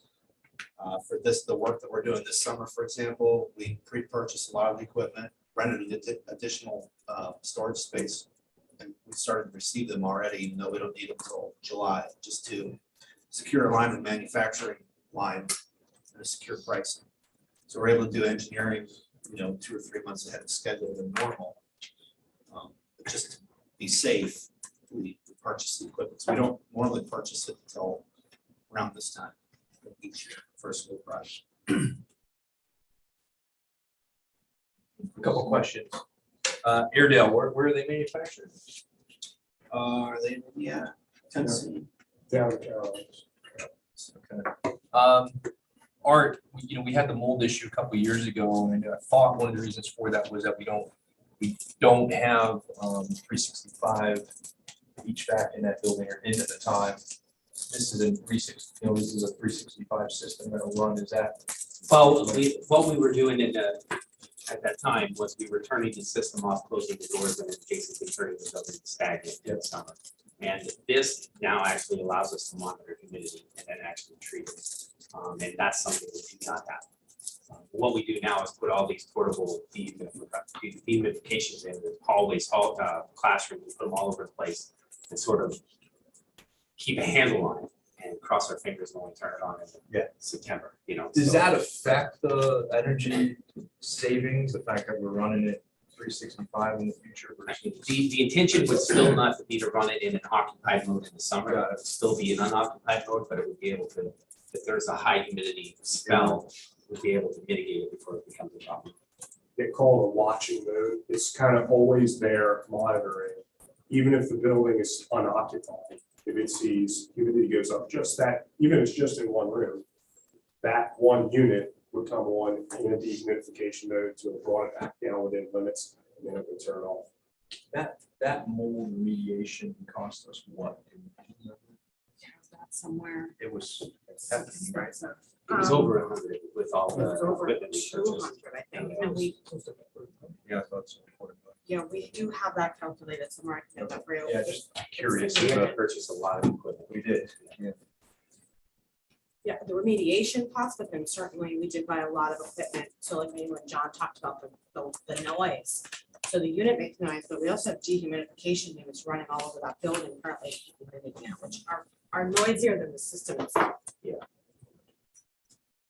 effectively, once this system would go in, you would be relying on those anymore for your normal operation. Yeah, there could be some one-off where if there was an issue, it would be dry and be breaking the portable unit, but it's not something you would not no longer rely on those.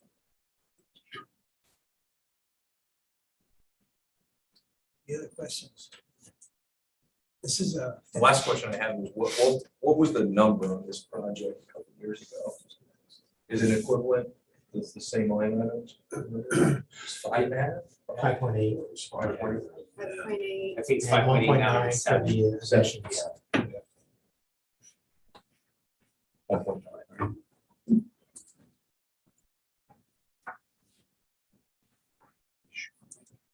And I'll even comment, most of that is attributed to equipment. So for example, our cost for one of those Airedales 3 years ago was about $16,000. They're now up to almost double that. Wow.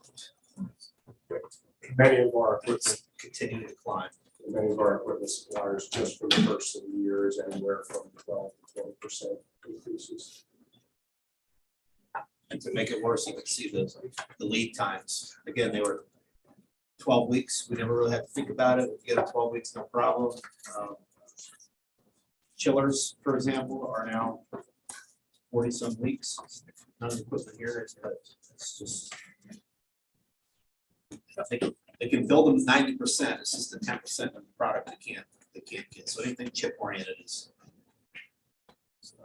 severely delayed. I just asked Ryan quick to pull the spreadsheet. It looks like $218,000 on mold remediation. What was it? 218.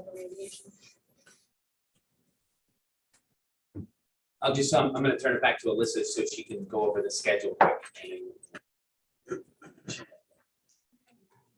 So in terms of schedule and next steps, if you're interested in moving forward, the floor would put together a final analysis of some of the measures that we just discussed. So putting detailed drawings together, get final equipment pricing. We can bring an update back to you in June, and then we would have the final numbers ready for your decision in August. Now, why August is an important time to be voting is not only due to lead times, but it's to lock in pricing before the quarter increases that we're expecting this fall. We do expect pricing to go up yet again in this fourth quarter and yet again in Q1 of next year. So by approving the project in August, that allows us to procure major equipment and to really go through the design, get you in line with manufacturers. And then we would then do the project over the summer months. And again, that would be a summer of 23 budget.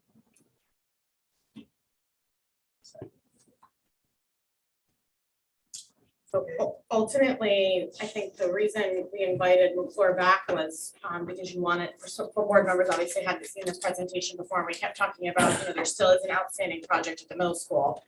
And wanted to see that it encompassed all of the projects, so you had a good idea of what are the projects on the slate to consider them all at once. This will be the project that if you choose to move forward will require the borrowing we talked about. We do have PFM plan to come in May to give you some ideas or some options about borrowing, should you wish to do that. But knowing you had some other project approvals on for tonight's agenda, wanted you to have all of the ideas and preferably before, obviously, the borrowing information comes for you in May. We got the big picture. Yeah, I mean, they're here if you have any questions. I mean, they presented a similar project. I mean, obviously the costs continue, but I think Mr. Lizer said it. The middle school project didn't go away. And so like we did have the issue that we had, and it's not getting younger, and it is a project that continues to exist. So I think your decisions are a couple-fold. Do you wish to borrow? Do you wish to borrow at this time?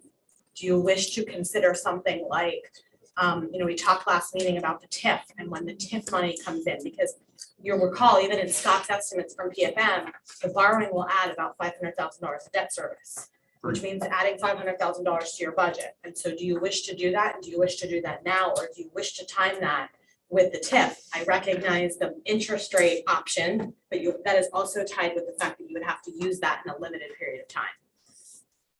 And so these are all kind of decision points with moving targets, because I do think your time with the interest rates, and I believe Mr. Hunsaker would also concur, is probably limited in terms of like it's May or it's probably going up from there. So how does that, so if this is a August 23 project, borrowing now would be what?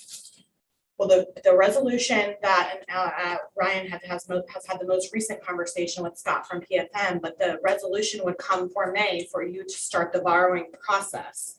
You can take the entire project for all of the projects you have on tonight, plus the project from McClure that they presented tonight. You could borrow just for the McClure project, continue to take out the money that we intended to take out of fund balance for the projects that are on tonight. In any case, you would be essentially borrowing now with the knowledge that you must use that money in that 3 to 5 year span. Brian, do you want to add anything to that based on your own recent conversation with Yeah, Scott? so when we borrow on a tax exempt basis, we need to show that there's reasonable expectation that 85% of the proceeds will be spent in 3 years. So if at the end of 3 years, it's unspent, basically just the investment rate that the district is earning in the project funds becomes yield restricted. So for example, if the yield on the loan and bond is 3%, then we just need to make sure that the investment rate doesn't exceed 3%. And if it does, we just rebate it back to the IRS. So it's not that big of a deal. We can easily monitor that with PFM. I don't think we've ever made 3%. Open for pricing, if this continues, pricing on May 16th. Like Mrs. Holman said, Scott will be here at our May workshop. The plan would be to bring Scott May workshop, which is 4th. Now remember, your May meetings are tight a week apart, so it's May 4th and May 11th because of the budget meeting to get preliminary approval for your proposed final budget. So it's May 4th and then the following Wednesday, May 11th, remember. But that would be then presenting on May 4th with your borrowing resolution, which is the typical process for borrowing. That would get approved on May 11th, and then it would be on the street May 16th, very December. Hoping for May 16th. Hoping for May 16th. Brian, what would the borrowing, did you do the math on sort of the combined projects? So this is a $9 million project, we add it all up, plus the other projects, what would the borrowing be? Is that right? Yeah, give me a second. Yeah, we think when we had Scott. It is close, and I used their old numbers, McClure's old numbers, but it was over 12 million, right under 15. Yeah. But you do have options, so you could take the full 12, or you could continue to take the, I'm gonna call it 3.5 out of fund balance and borrow something that might be under a bank loan, because remember, you're under your 10 goes out to your bank loan. So you have a couple options when that comes up. Right. Bank loan's still an option under 10. Yes, but that would be using of the combined projects you have tonight, plus the project that McClure presented, taking some money out of fund balance to fund, I'm gonna call it the middle school auditorium, the middle school lighting and the bus yard. The other 3 projects are on tonight. You would essentially take that out of fund balance and fund this out of the borrowing. So you have a couple different options in that scope. Remember, it's not just one or the other. That 500,000 that you said would go into debt service, that was based on 12. Yeah, I don't have Scott's thing with me. What is it was what was Scott's presentation last month? I thought I had that. Scott's presentation last month was an extra 500,000 in debt service for what was his proposed borrowing. Like 12.5, wasn't it? I don't want to speak though. Do you remember what we're getting, what we will be getting from TIF? Is that? Yeah, Brian looked that up. Yes. That's another. I thought it was 700,000. 7 or 8. Ryan, what's the influx of TIF money you and I talked about? How much? It was around 700, 800,000. 700,000. That's still 7 years away. It's 8, it's 8, but you could also, backload this. yeah, so, yes, so I would say you only have to get to 6, because you gotta remember, you have to keep it in your grasp. Yeah. So yes, money's coming at 8, but you have to remember now, if you borrow it now, your first payment's not happening for another year or so. Yeah. And so you could conceivably like a get your 4-year year gap. 8, Yeah. 6 years from now. Backloaded, it's not that high, right? It's like 400,000 a year. So for 3 years or 4 years, and the tip comes in. Because essentially, if you're talking about borrowing now, my concern is that will be, you have to raise additional $500,000 in revenue, which will indicate tax increase. Like, so that is a decision, but the borrowing will mean a tax increase to cover the $500,000 in increased debt service. Which, just want to be upfront. Tax increase without borrowing. You will have to probably put $250,000 in one budget, $250,000 in another budget to cover the $500,000. Scott presented 12.5 with first payment being fiscal year ending 6/30/2024. Right, and what was the annual commitment? 500 and change. 516. Right. So you, 516 that first year. I think these capital projects are legitimate use of fund balance if we need to structure it in a way to, I think we need to understand what the interest, because the interest, all expectations of interest rates are going up. The costs of these projects are going up, as are the interest rates. That's sort of a double whammy. So sooner rather than later, if we're going to borrow, we should borrow. yeah, you have like 2 windows. It's now or you probably wait. Like your windows are next month, probably with the interest rate, or you have to probably wait. and we kick this can down the road for the last 6 years. As long as we find it on. And the building's not getting any younger and the units aren't getting any better. It's not gonna get any cheaper to do it. I mean, you certainly can ask Scott the financing questions when he comes next month in terms of the resolution and what you wish to do. For the new board members, the focus on a bank loan is there are significant savings in terms of the pre-calls. So all the calls, which all cost money, I mean, to the tune of $25,000 and such of calls that you have to do for the bond rating agencies, which there are different regulations you have to do in a money savings where you can do a bank loan, but they're only available under 10 million. So if you go over 10, you can't do those, which is why there's lots of conversation about taking some combination of fund balance and some combination of a borrowing together, and obviously the appropriate timing of doing that. Well, I think we still have some financial information to crank through here, but we accomplished what we want to do tonight with the board coming back and representing this to our new board members so can get up to speed with what we've been looking at and put all of these projects that we talked about in the last couple of months in one picture so that we can strategize what our finances are going to be and how to accomplish this. So just, we still have a question. Do we want to do it or not? Yeah. I mean, it's still a question. It's a hard question. And it's something that we've been putting off for years and it's not getting any better. But Can I ask a quick question? Yeah. The floor replacement and the ceiling and grid replacement, is that complete? That's a complete room, or is that just from what's removed? Holistic. Okay. Yep. Yeah, so there's some decisions that you can make. Which I like, because again. You have to, I cannot do that. Right. I also think there's something to be said about just making some very visible improvements to the buildings. To just let the staff, I mean, it's not even just about like, what are you doing in the buildings? It's like showing like their environments. They have to come there every day. I just think that there's some merit in that too. Okay. Before we let Shay, Melissa, and John go, any additional questions for McClure in terms of their presentation, any HVAC questions, any what's happening at the middle school and why are we here questions? before we let the, And just for clarity as well, McClure has been partnered with us for a long time, and if we decided to just do the auditorium, McClure still is going to work with us for that auditorium unit, and, you know, it's a holistic approach, it's a partnership, so it definitely is a good partnership.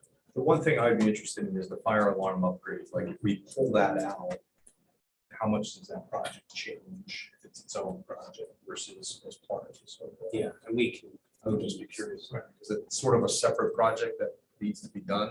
It's in the ceiling. I get it, it sort of all makes sense to do, it's just a question of if we decide not to do this, what do we do with the fire?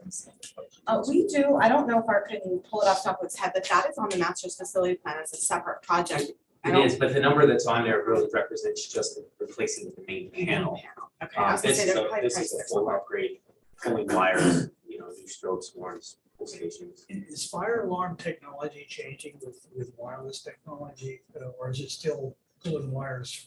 I haven't seen wireless, but the enunciator communication component of it, where you can go to the main panel at the main door and speak, a fireman can speak across the system, that's what's changing.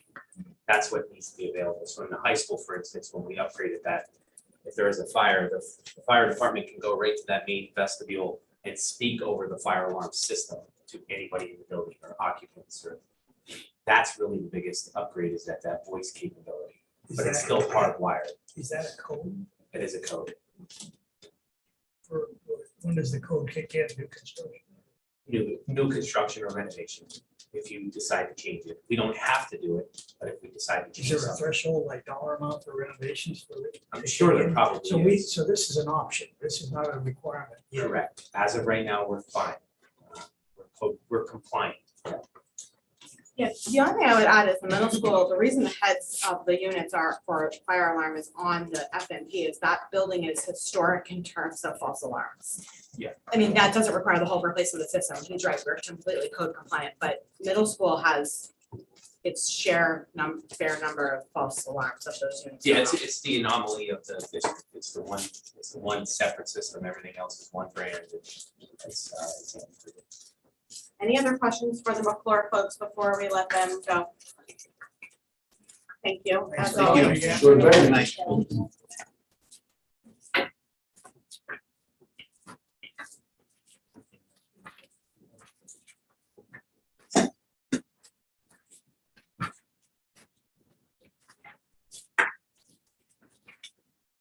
Okay. Next item under operations are those three projects that we've been looking at, discussing. Yep, 5.02 is the middle school site lighting. This is the upgrades to the, I'll say, additional lights in the front of the middle school. This again is for our designing and engineering fees. As we move forward, it's for Alvin Woods and Snyder Hoffman to work with us for $55,000. I would recommend that we start this process to go forward to start to design that middle school site lighting. Any questions on the middle school site lighting?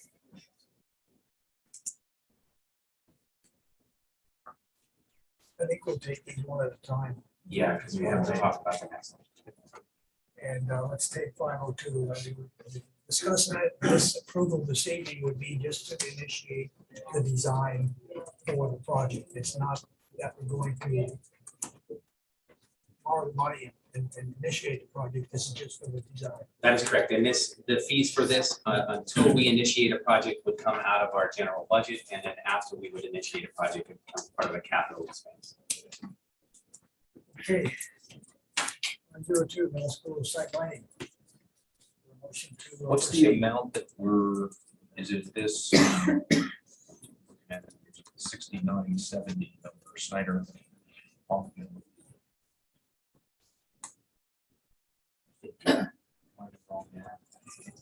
The electrical, there's an electrician. Yeah, I'm just wondering, like, what's the maximum amount that we would be agreeing to? So in the middle school 59,000? site lighting budget, Stacy pulled it up there. It'd be the 297,963. You're talking about for the design of the project. The project. The design.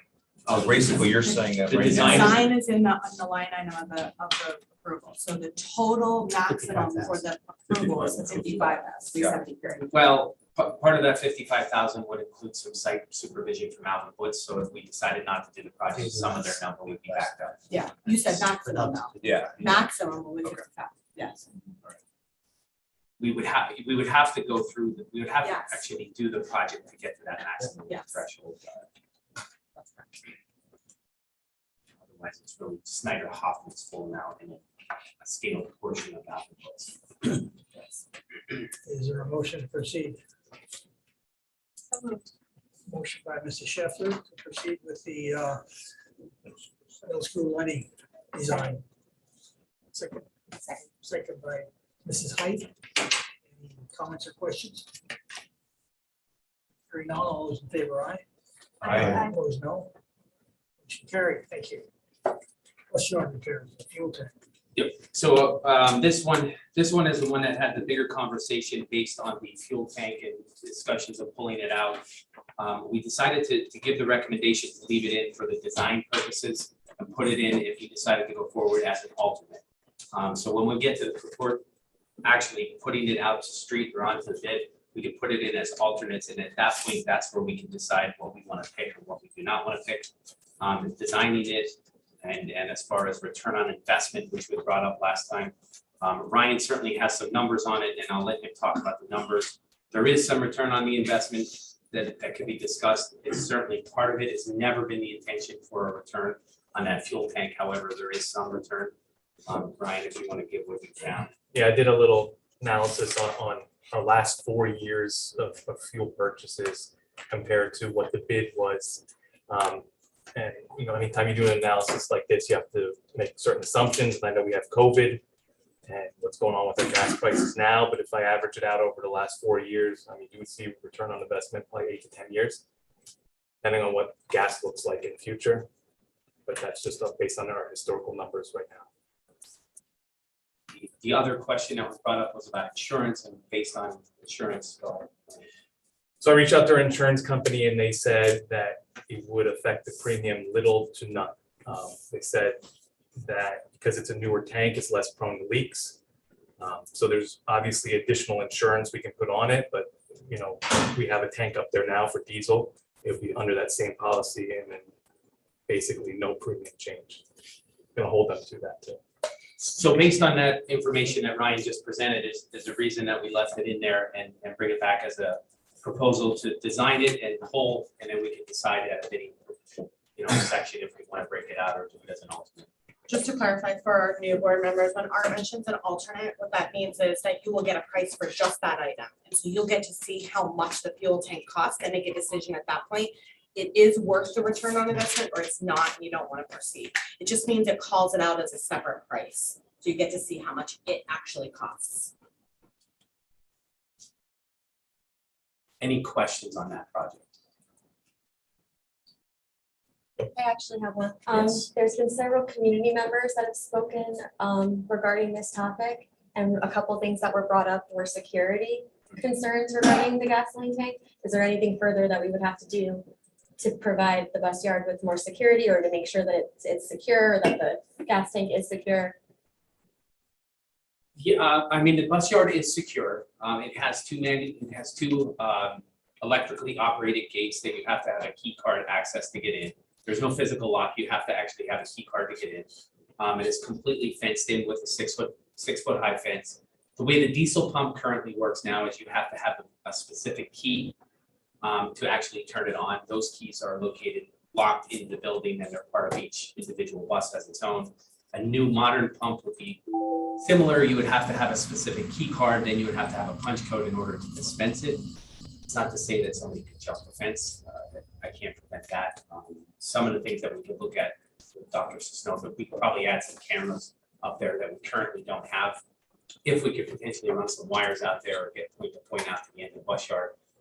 If we're doing this project, we would add cameras because we currently don't have them or the facilities to run the wiring or that sort of thing. But that's certainly something that we could add, or at least have that level of supervision.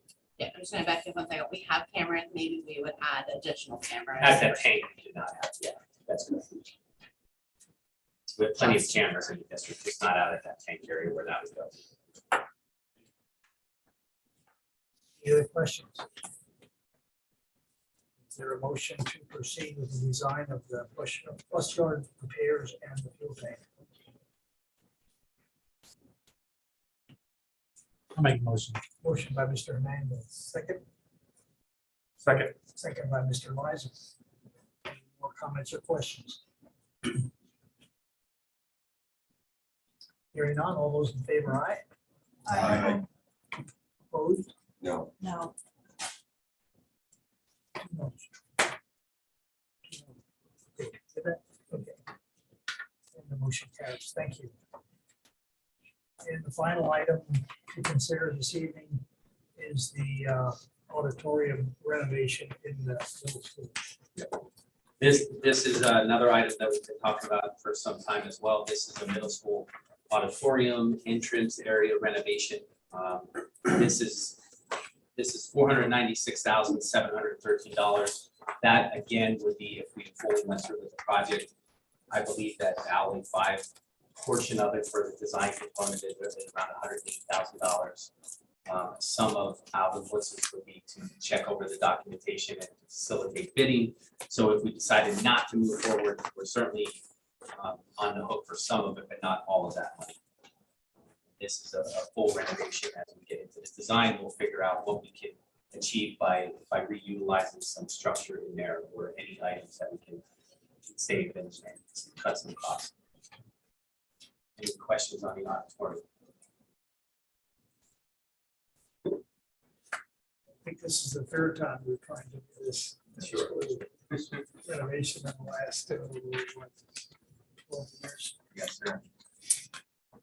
So I just wanted to confirm that we're voting to spend $496,713 in order to move on to the next stage, correct? Confirm.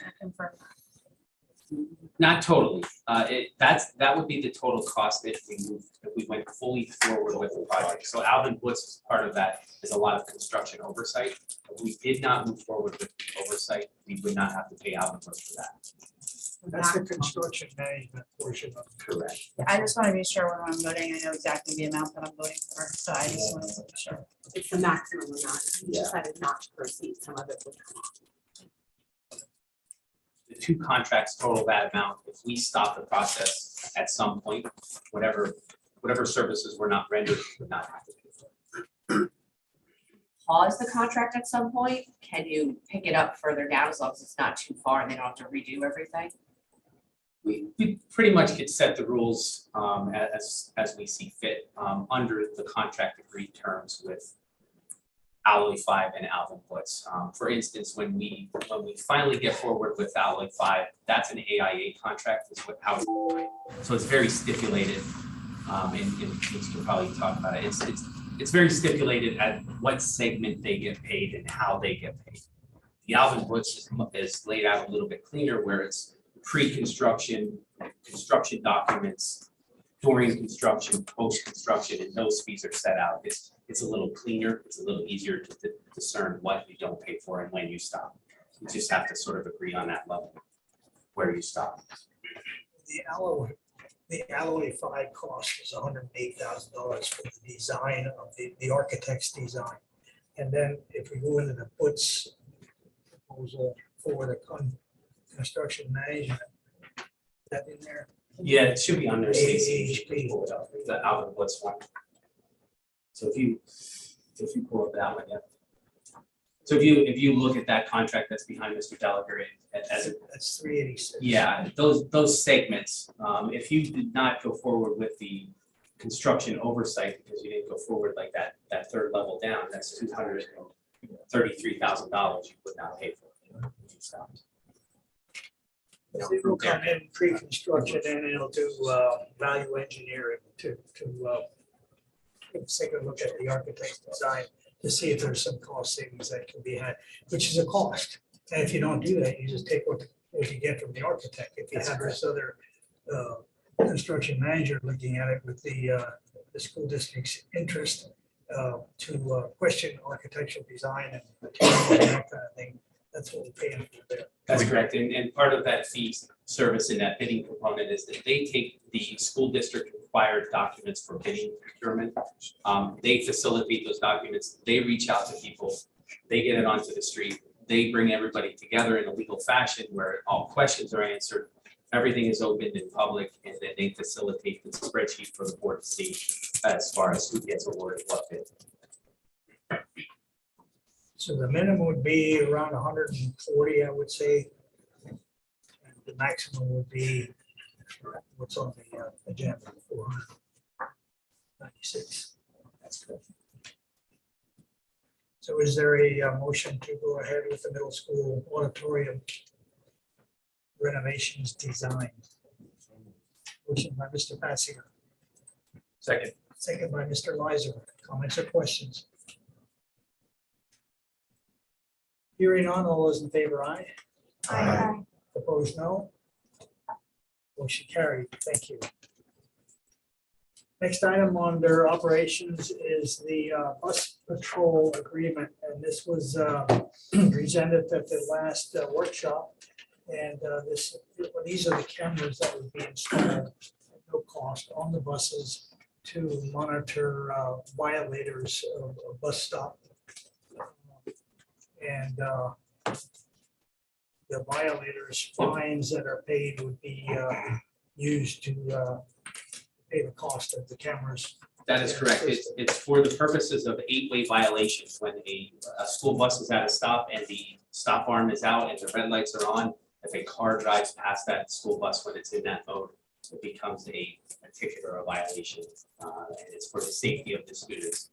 There was a few questions that were presented to us about bus patrol because they have transition companies, and I do believe Matt Anderson's on the line. Dr. Sisnowik, is that correct? That's correct. And so Matt, if you can hear me, I think I presented you with the questions. If you want to just make a statement about those questions that were presented. Yes, absolutely. Can you hear me? Yep, we got you. All right, perfect. Yes, so what happened back in 2017 is our CEO, now CEO, purchased all the IP from a defunct company at that time because we wanted to keep the technology alive. I provided you all with some documentation to show that we have no previous history with that company. We'd be happy to give you guys any additional documents that you may need. But a lot of the technology and the company that we have is from 2018 forward, with the about 2 years of lawsuits we went through to basically buy the IP and separate us from that previous group. I'd be happy to address any specific questions if you guys had any. I have a couple questions for you. Unfortunately, I missed the last meeting, but have you contacted the local state police and run this whole scenario by them on violations and stuff like that? How they would prosecute them? We have an executed intergovernmental agreement from November of last year. So anywhere where there's state police jurisdiction, we have full authority to operate the program. Yeah, and you talked to the local state police here? Or who did you talk? So Major Kroll is our contact with the state police, and I'd be happy to share his information. No, that's okay. Thank you. Mm-hmm.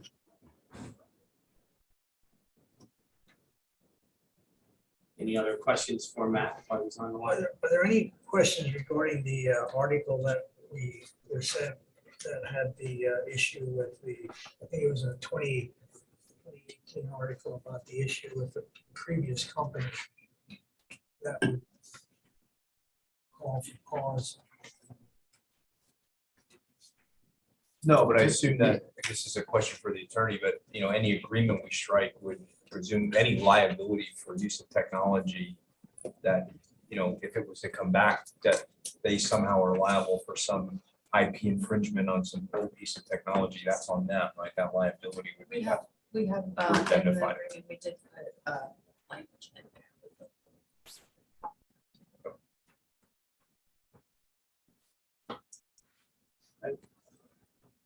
So you did review this? Yes. And we met with Matt Anderson as well. I just have one more question for you. And again, I apologize, I wasn't here at your presentation. So could you just walk me through when a violation occurs, what happens? Absolutely. So as the violation is captured, everything goes back to our team. We have 2 sets of reviewers internally before we ever present this evidence to law enforcement. And when we do present it to them, so after we review it twice, we confirm in our eyes, according to state law, it is a violation. Then we provide an evidence packet, which consists of the first name, last name, the address, the license plate, time, date, all the metadata that's needed for the state citation, as well as visuals and a video of that incident. We present all of that to law enforcement through a secure portal, and then they review it. And then they make a determination based off of the evidence presented, if it is a citation according to them. Once they deny it, it gets thrown out. They can put reasons why, which will help us better our technology. If and when they approve it, it comes back to bus patrol, and we mail a citation to the owner of that vehicle on behalf of the police, just so we can take that extra thing off of their plate. And then we also work with courts on any disputes. We handle collections, we handle payments, we handle the entire process. Okay, so your system captures the license plate. Does it capture the driver, the facial recognition of the driver? Like, how do you prove that person's driving? So with the new law that was put in place in August of 2020, we do not need to identify the driver. We identify the vehicle. So all we need, if we identify the driver, that gets us into some trouble. So we go out of our way not to identify the driver, because it is a civil fine versus a criminal fine. With a civil fine, we ticket the vehicle that's passing the bus with the stop arm out, not the driver in the vehicle. Okay, so back to my scenario, I go through you get my registered car, but Joe's driving it. So then therefore I would be getting the citation or the civil citation. Now I want to take a hearing and fight this process. How would that work? So you would let us know that you would like to dispute the ticket. We work with the courts to get on the docket. We send the courts all the evidence, and you would just show up to present your case. In that specific scenario, the judge would pull the video up and say, is this your red car with license plate ABC 123? You would say yes, and then they would uphold that fine because that is your car passing that vehicle, because it doesn't matter who's driving that vehicle. Who would be prosecuting me in that? Local magistrate, judge. Well, he would be the judge, but there would have to be a prosecutor to prosecute me, or a representation from your department or a police officer. The judge would not be prosecuting me. He would be. No, for sure. I'm sorry, I misunderstood you. So there's a local, whoever was jurisdiction from the law enforcement agency, whether that's state police or local police, has an officer that would be there to basically speak to the evidence. Okay, because it's just a little confusing to me, because you're writing the citation or the fine, but then you're going to rely on the police to show up to argue the case or to prosecute the case against me. I just find that's a little confusing. And so law enforcement is technically issuing the citation. We present them with the evidence, but they're the ones who are issuing and approving the citation. We have zero authority to do so. I'm sorry, I thought yeah, it goes back to you once the law enforcement agrees that there was a violation, and then you would then issue that citation, because you said you were responsible for the collection of the fines. Yeah, we would mail the citation that was issued by law enforcement. Wait, what was that again? We would mail the citation. So once they approve it, they are issuing that citation. We just mail it to the owner of that vehicle on their behalf, because we don't want to eat up more time than we already have from their days. Thank you. So who does the payment go to? You guys or back to the state police? It goes to us or you guys, whoever chooses to open the bank account. Let me step back. So per state law, each fine is $300. $25 goes to a student safety grant. $25 goes to the approving law enforcement agency. So they would receive those funds, those $25 per citation, and the school district receives $250. So the law enforcement would have a bank account for the $25, the school district or bus patrol on your behalf would have a bank account for the $250 of every citation.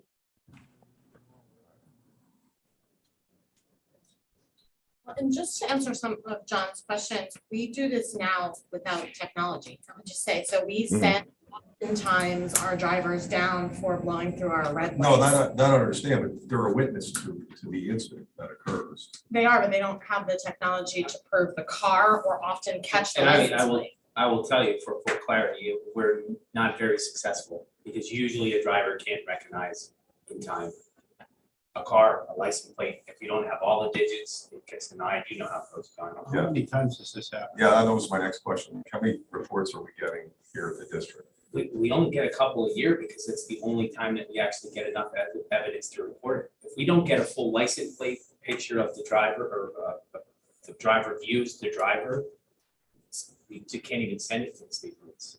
So it happens a lot. We just can't capture that information. And That's let me where get, the cameras. just let me be clear, I'm not against this, I'm just saying, we're getting a third party involved here that they want to prosecute these people, and I want to prosecute them too, but I want to do it the right way. And then there's some monetary money that's made by, I assume, the company, because they're putting the system on our buses for free.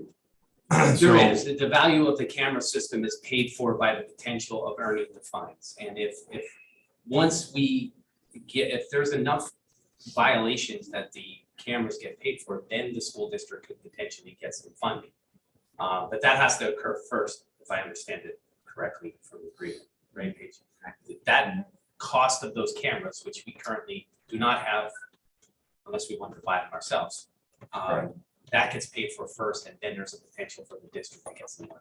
Otherwise, it does pay for the cameras. We view it administratively as a safety aspect for the students. It's really, really hard to get an 8-way violation correct, so that you can actually prosecute and get it to the state police accurately. Getting the full license, getting a view of the driver, it's really hard for a driver. Mrs. Holman, you said we do this now, but we don't have any sort of bank account set up to collect any sort of funds right now. You're just meaning that If we prosecute, we do get a piece of that information as well. The state, so same situation he's talking about, state police, if they are found guilty, because state police territory. So although he mentioned local police, we have buses that go into downtown Allentown, and it could be a different police And we department. occasionally get some from Lower Mac. And Lower Mac. Or Upper Mac, or whatever. But anytime there's a fine issued to a student or a family or a resident, there's money that comes back to the district. Okay. I just have one last question. So according to our contract, there's no possible way that we are having any kind of, like, we're not responsible for any money. Like, it will not cost our community members, us as a school district. There's no possible way that we owe anything to bus patrol. My understanding is no. I mean, I will certainly defer to Paige and Jessica, both of which you talked to Matt and reviewed the contract, that there is no financial obligation for the district. That was why we had it legally reviewed, to make sure that it was on the up and up in terms of like what legal language might we be missing. Paige can certainly answer that, and Matt, you can certainly address that as well. Yeah, that's my understanding from Jess, is that, because that was one of my very specific questions, is there's no obligation. I will say to you, I don't want to minimize the fact that if a driver would drive past a school bus with an 8-way violation, and a driver decided not to prosecute them, or maybe it was a student, and they just talked to the student, that has maybe occurred. If you drive past that with that 8-way camera system operating and that stop arm is out, you're going to get the citation. There's no exceptions in there. Whether you're a student, an adult, senior, if you're in our community and you drive past the bus with an 8-ways on, you're going to get that violation from bus patrol. It's not debatable anymore. It's just the way that I understand it. No, I think Matt, anything to add to that we missed? No, you're 100% correct. So there's no cost no matter what. There's no gotchas, there's no fine print. We're happy to strengthen the language if desired to make the district comfortable with the contract as is, or any enhancements. We'd be more than happy to review. But there's never a payment from you all to us, no matter what. Chief, do you have any opinions about this? Not really. I mean, they changed the law specifically to allow things like this to occur. This is certainly focused on safety rather than driver punishment. This is a civil fine. You're not truly identifying the driver, so no driver is going to incur points or a license suspension because of a violation. This is, this makes money for the district possibly, and it sends a signal to the community that, you don't need to be identified. Your vehicle is enough for you to get a fine. Chief, I think the old way, if you identify the driver, you actually lost your license. Yes. Yeah. Yes. It's pretty severe. Is that still in play? If That's still in the play. drivers, You get a habitual guy who's late every morning and blows through Yeah. the bus at the same time. Yeah, every morning. the Well, driver, I don't think just because we have this in place does not exclude us from going, if we have a habitual person who a driver can identify as being the actual driver, we can certainly go with the, for lack of a better term, the criminal side, which the police said we do now. And if we have somebody who's doing it intentionally, just say, I don't care, it's just a fine, I'm not getting my license suspended or something, we always have the option to go criminal. we just can't use their Just can't evidence. use their technology. Matt, I think I asked this last week, but could you tell me again, do you have any kind of a rollout that we can use to notify the public that the buses are gonna be equipped with these cameras and the consequences are kind of fail safe, that they're gonna get caught if they run the bus stop? Yeah, so I'll grab that one. So we do a full complete rollout of the program prior to ever issuing any tickets. So we'll work with the local newspapers, local news media, we do Twitter ads, Facebook ads, LinkedIn ads. We do promotions through the school district. There's a ton of content, not only before the program goes live, but also during the entire 5-year contract of the program. We're continuously pushing out messages about what the law is, why the law is there, what's the law in a turning lane, what's the law if there's a median. And then we work with you all to put together. We have little music videos for kids. We have promotional ads, you name it.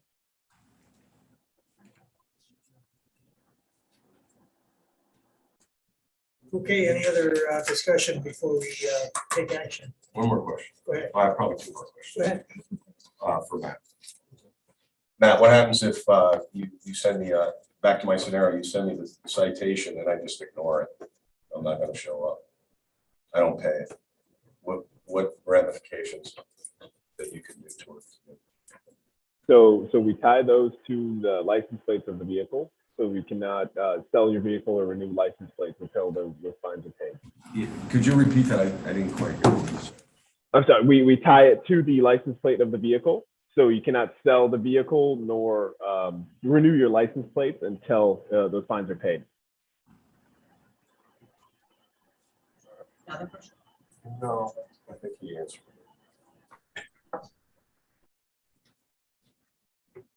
I mean, it's certainly up to the board whether you're comfortable with the contract and you're comfortable with the thought. I mean, we're always trying to make our environment safer for our kids who cross rural roads. And the 8-way lights come on when the opposing driver is supposed to be stopped because we have kids crossing the road.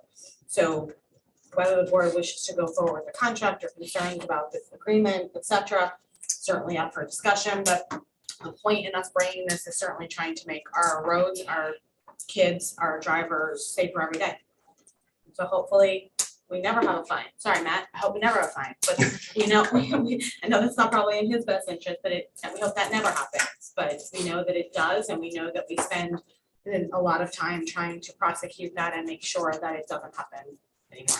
Yeah, it's a very scary situation when you hear this from a driver and you do video and you try to catch the video that we have internally, and you see the bus going or a vehicle going by, and you can't get that information. It's scary. I don't know how else to get the message out there. It's people genuinely seem to not know when to stop for a bus and if there's multiple lanes and what you should and shouldn't do.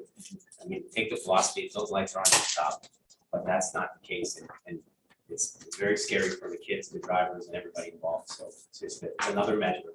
It's all it is to try to help. Maybe a review of that would be part of the rollout. Yeah. Exactly. Okay, one of those things that it only takes one. If we don't do it, it'll make us wish we had done it. But, is there a motion to proceed with the approval to partner with Bus Patrol for the cameras on the buses? So moved. Motion by Mr. Lizer, Second. second by Mr. Hernandez. Any further comments or questions? One question, Paige, can we, the contract, can we get out of the contract anytime we want, or is there a timeframe on it? So there is a 5-year period. There is a portion in the term provision that states within 90 days prior to the expiration of the initial term, if we provide written notice. So that, So we're locked in for 5 years. yes. Yeah, thank you. Any other questions or comments? Hearing none, all those in favor, aye. Aye. Opposed, no. One no. One no. Okay, motion carried. Thank you very much. Thank you, Matt.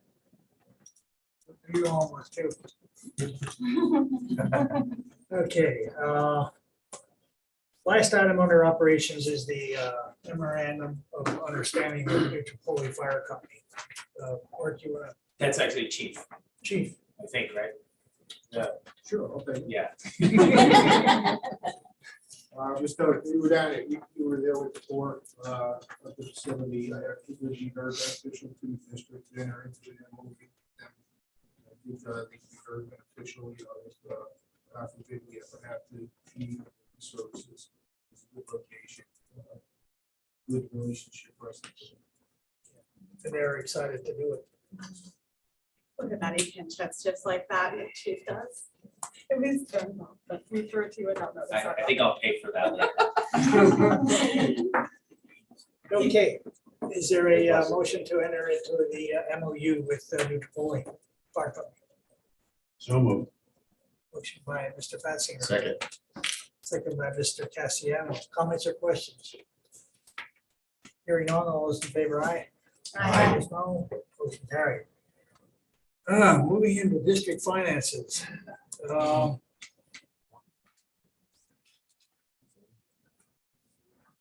They are all previously. We've discussed all of these items on here, and the LCTI lunch program is a recurring agreement.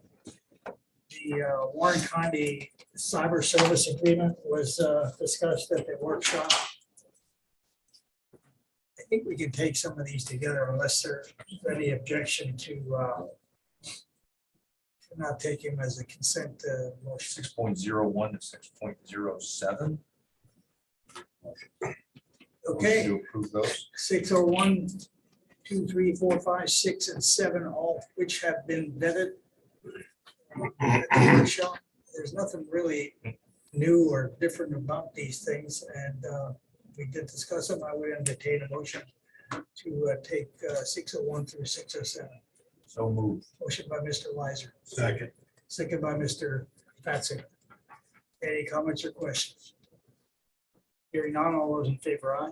Aye. Opposed, no. Carried. Under reports, is there anything new you'd like to point out to us? Nothing additional. Reports were also vetted at the workshop meeting. I would entertain a motion to receive the reports. So moved. Motion by Mr. Fatsinger, second by Mrs. Height. Comments or questions? Hearing none, all those in favor? Aye. Opposed, no? And that motion carries. And then motion to pay the bills. So moved. Motion Second. by Mr. Fatsinger, second by Mr. Cassiano. Comments or questions about the bills? Okay. All those in favor, aye? Aye. Opposed, no? With one abstention. Okay. Pay the bills. Enrollment report, anything you'd like to discuss on that, Mrs. Holman? I do not, I'll certainly take any questions that you have them. Okay, foundation report. Mrs. Stitzel, you still with us? Yes, I am.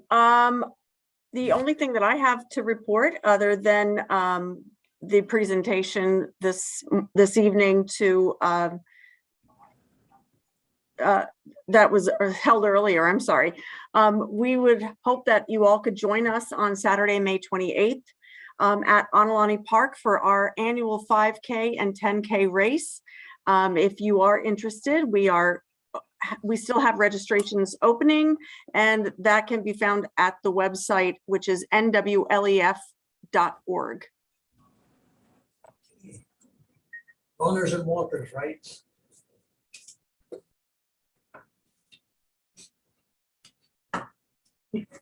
Yes. All right. Thank you, Mrs. Stitzel. Committee report, Robin Lee High Intermediate. That's me. That's you, Mrs. That's. So there's Tuesday, June 21st, golf tournament at Old Homestead Golf Club, Carvin Lehigh Special Needs Children's Foundation. Recently, Jen's house has dissolved, and they donated to the Carbon Intermediate Unit $25,500 to assist with whatever they need in terms of equipment and, you know, supplies for students. And we had a great presentation on the non-public department in terms of services that they provide. I had no idea, once again. And so that's all I have. Thank you. Jen, did they say why Jen's house dissolved? Just because the owner's retirement? Yeah, and they just didn't really want to move forward with it. Yeah. So they dissolved. Okay, thanks. Any other questions? Yeah. LCTI. Nothing to report at this time. About Tree Commission. Business as usual. News, we did sign a contract for fireworks, so we will have fireworks. That's not in the country. I will let you know that it will be less extravagant than in years past.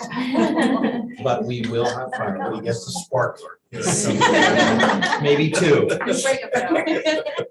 has it. They all light up at the same time. All right. Thank you. Yeah. You have something for- No, I didn't know if you went. I don't have anything. Oh, okay. We do have the fact sheet, which is interesting because they pick out all the highlights of the students for each school that sponsors L-Tri-C, and the Northwestern Lehigh fact sheet is on your computer to review. And the letter from the president. Under old business, there is nothing on the agenda. Anything from the board for old business? Anything for new business? And at this time, we would offer again courtesy of the floor for all of you who stuck with us this evening. And if you'd like to address the board at this time, please rise, state your name and township you live in. Just one quick comment, Jesse Mauer, 8536 Ward Lane. I know it's hard to project interest at this point, but I'm wondering how much more they can climb in the next 6 to 8 months. They've already kind of bursted forward over 2%. And I know rates are probably different in lending for schools and how those loans are structured, but I don't know if the board could maybe wait and for a couple more Fed meetings to kind of see what happens, because we kind of missed the window almost for good rates, it seems, especially where we'd be locking in. I don't know if you guys be doing like May, June. It's like the window's almost closed for like a home run interest rate. So would it be advantageous to be hopeful that maybe the Fed can't continue to do what they want to do? Because we've seen 13 years of such low rates. Is it really realistic to continue to soar?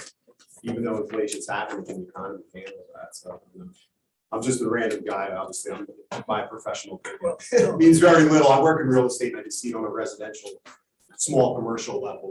I don't think the Fed can keep up their plan beyond 12 to 18 months. And so I could see rates coming down like a year. Well, Just we a all, yeah, we all have our ideas, and that's why we have our PFM people who are Yeah. professionals to analyze these and give us guidance about it.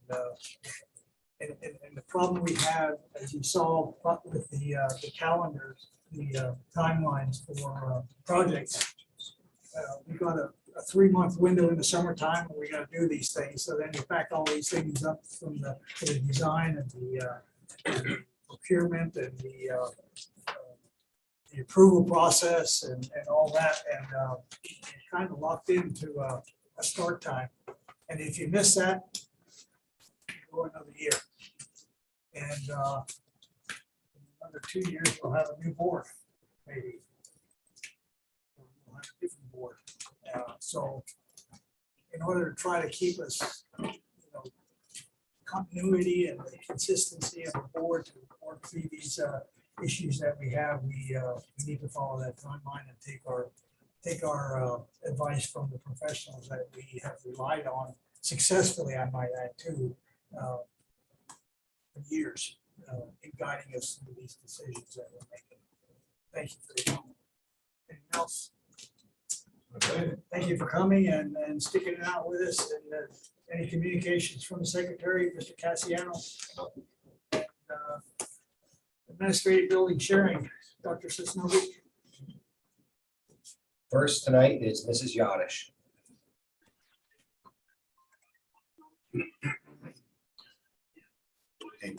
Sorry, I can't get my, there we go. I have nothing really further this evening, just letting everyone know we will continue to plan for our commencement ceremony, and we will have information on tickets and invitations for the board at our May meeting. Thank you.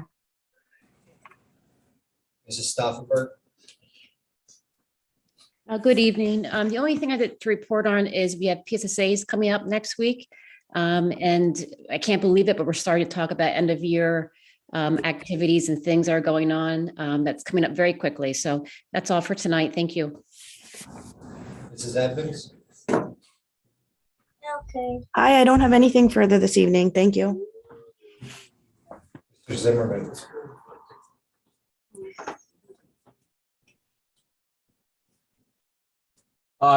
Nothing much to report. We're just gearing up. We started our senior night festivities this week.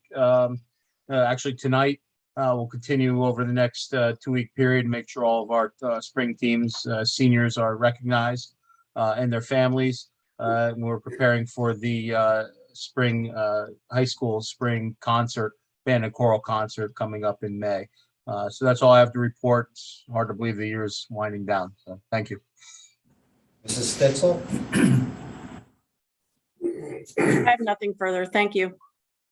Mrs. Pulley. Hi, I just wanted to share a little bit more about the Artist in Residence program. It was made possible by both the Northwestern Lehigh Educational Foundation and our partners in education. We had author Steven Swinberg for 4 days. He had an author visit with K-5, and then he had some time with just our 5th graders. It was a very unique experience. Each 5th grade class worked as a group to create a poem, and then they put it to music using ukuleles. If you want to check out the video that compiled the highlights of the week, it is on the district YouTube channel. And I wanted to publicly thank Mrs. Hanlon, Mr. Fees, Mrs. Crum, and Mrs. Smoyer for all of their hard work in coordinating the event. Their dedication in providing meaningful experiences for our kids is certainly amazing. Thank you. Mr. Gibler.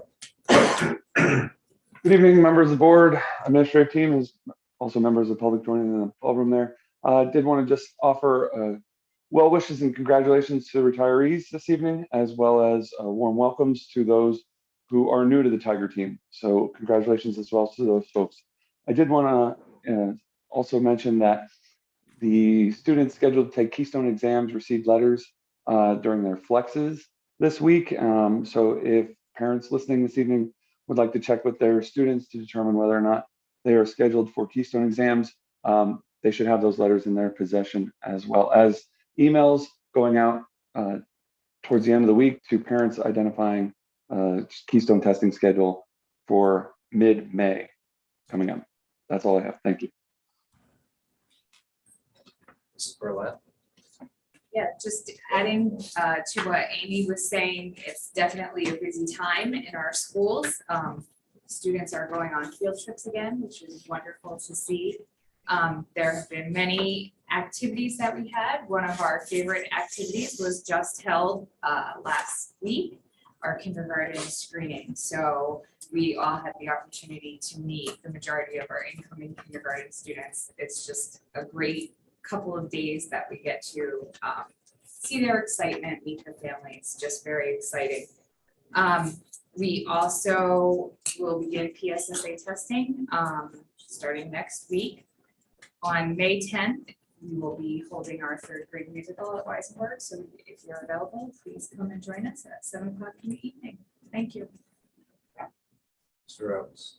Nothing further. Thank you. Happy birthday. Thank you. Nothing further. Further, Chief, privilege to serve.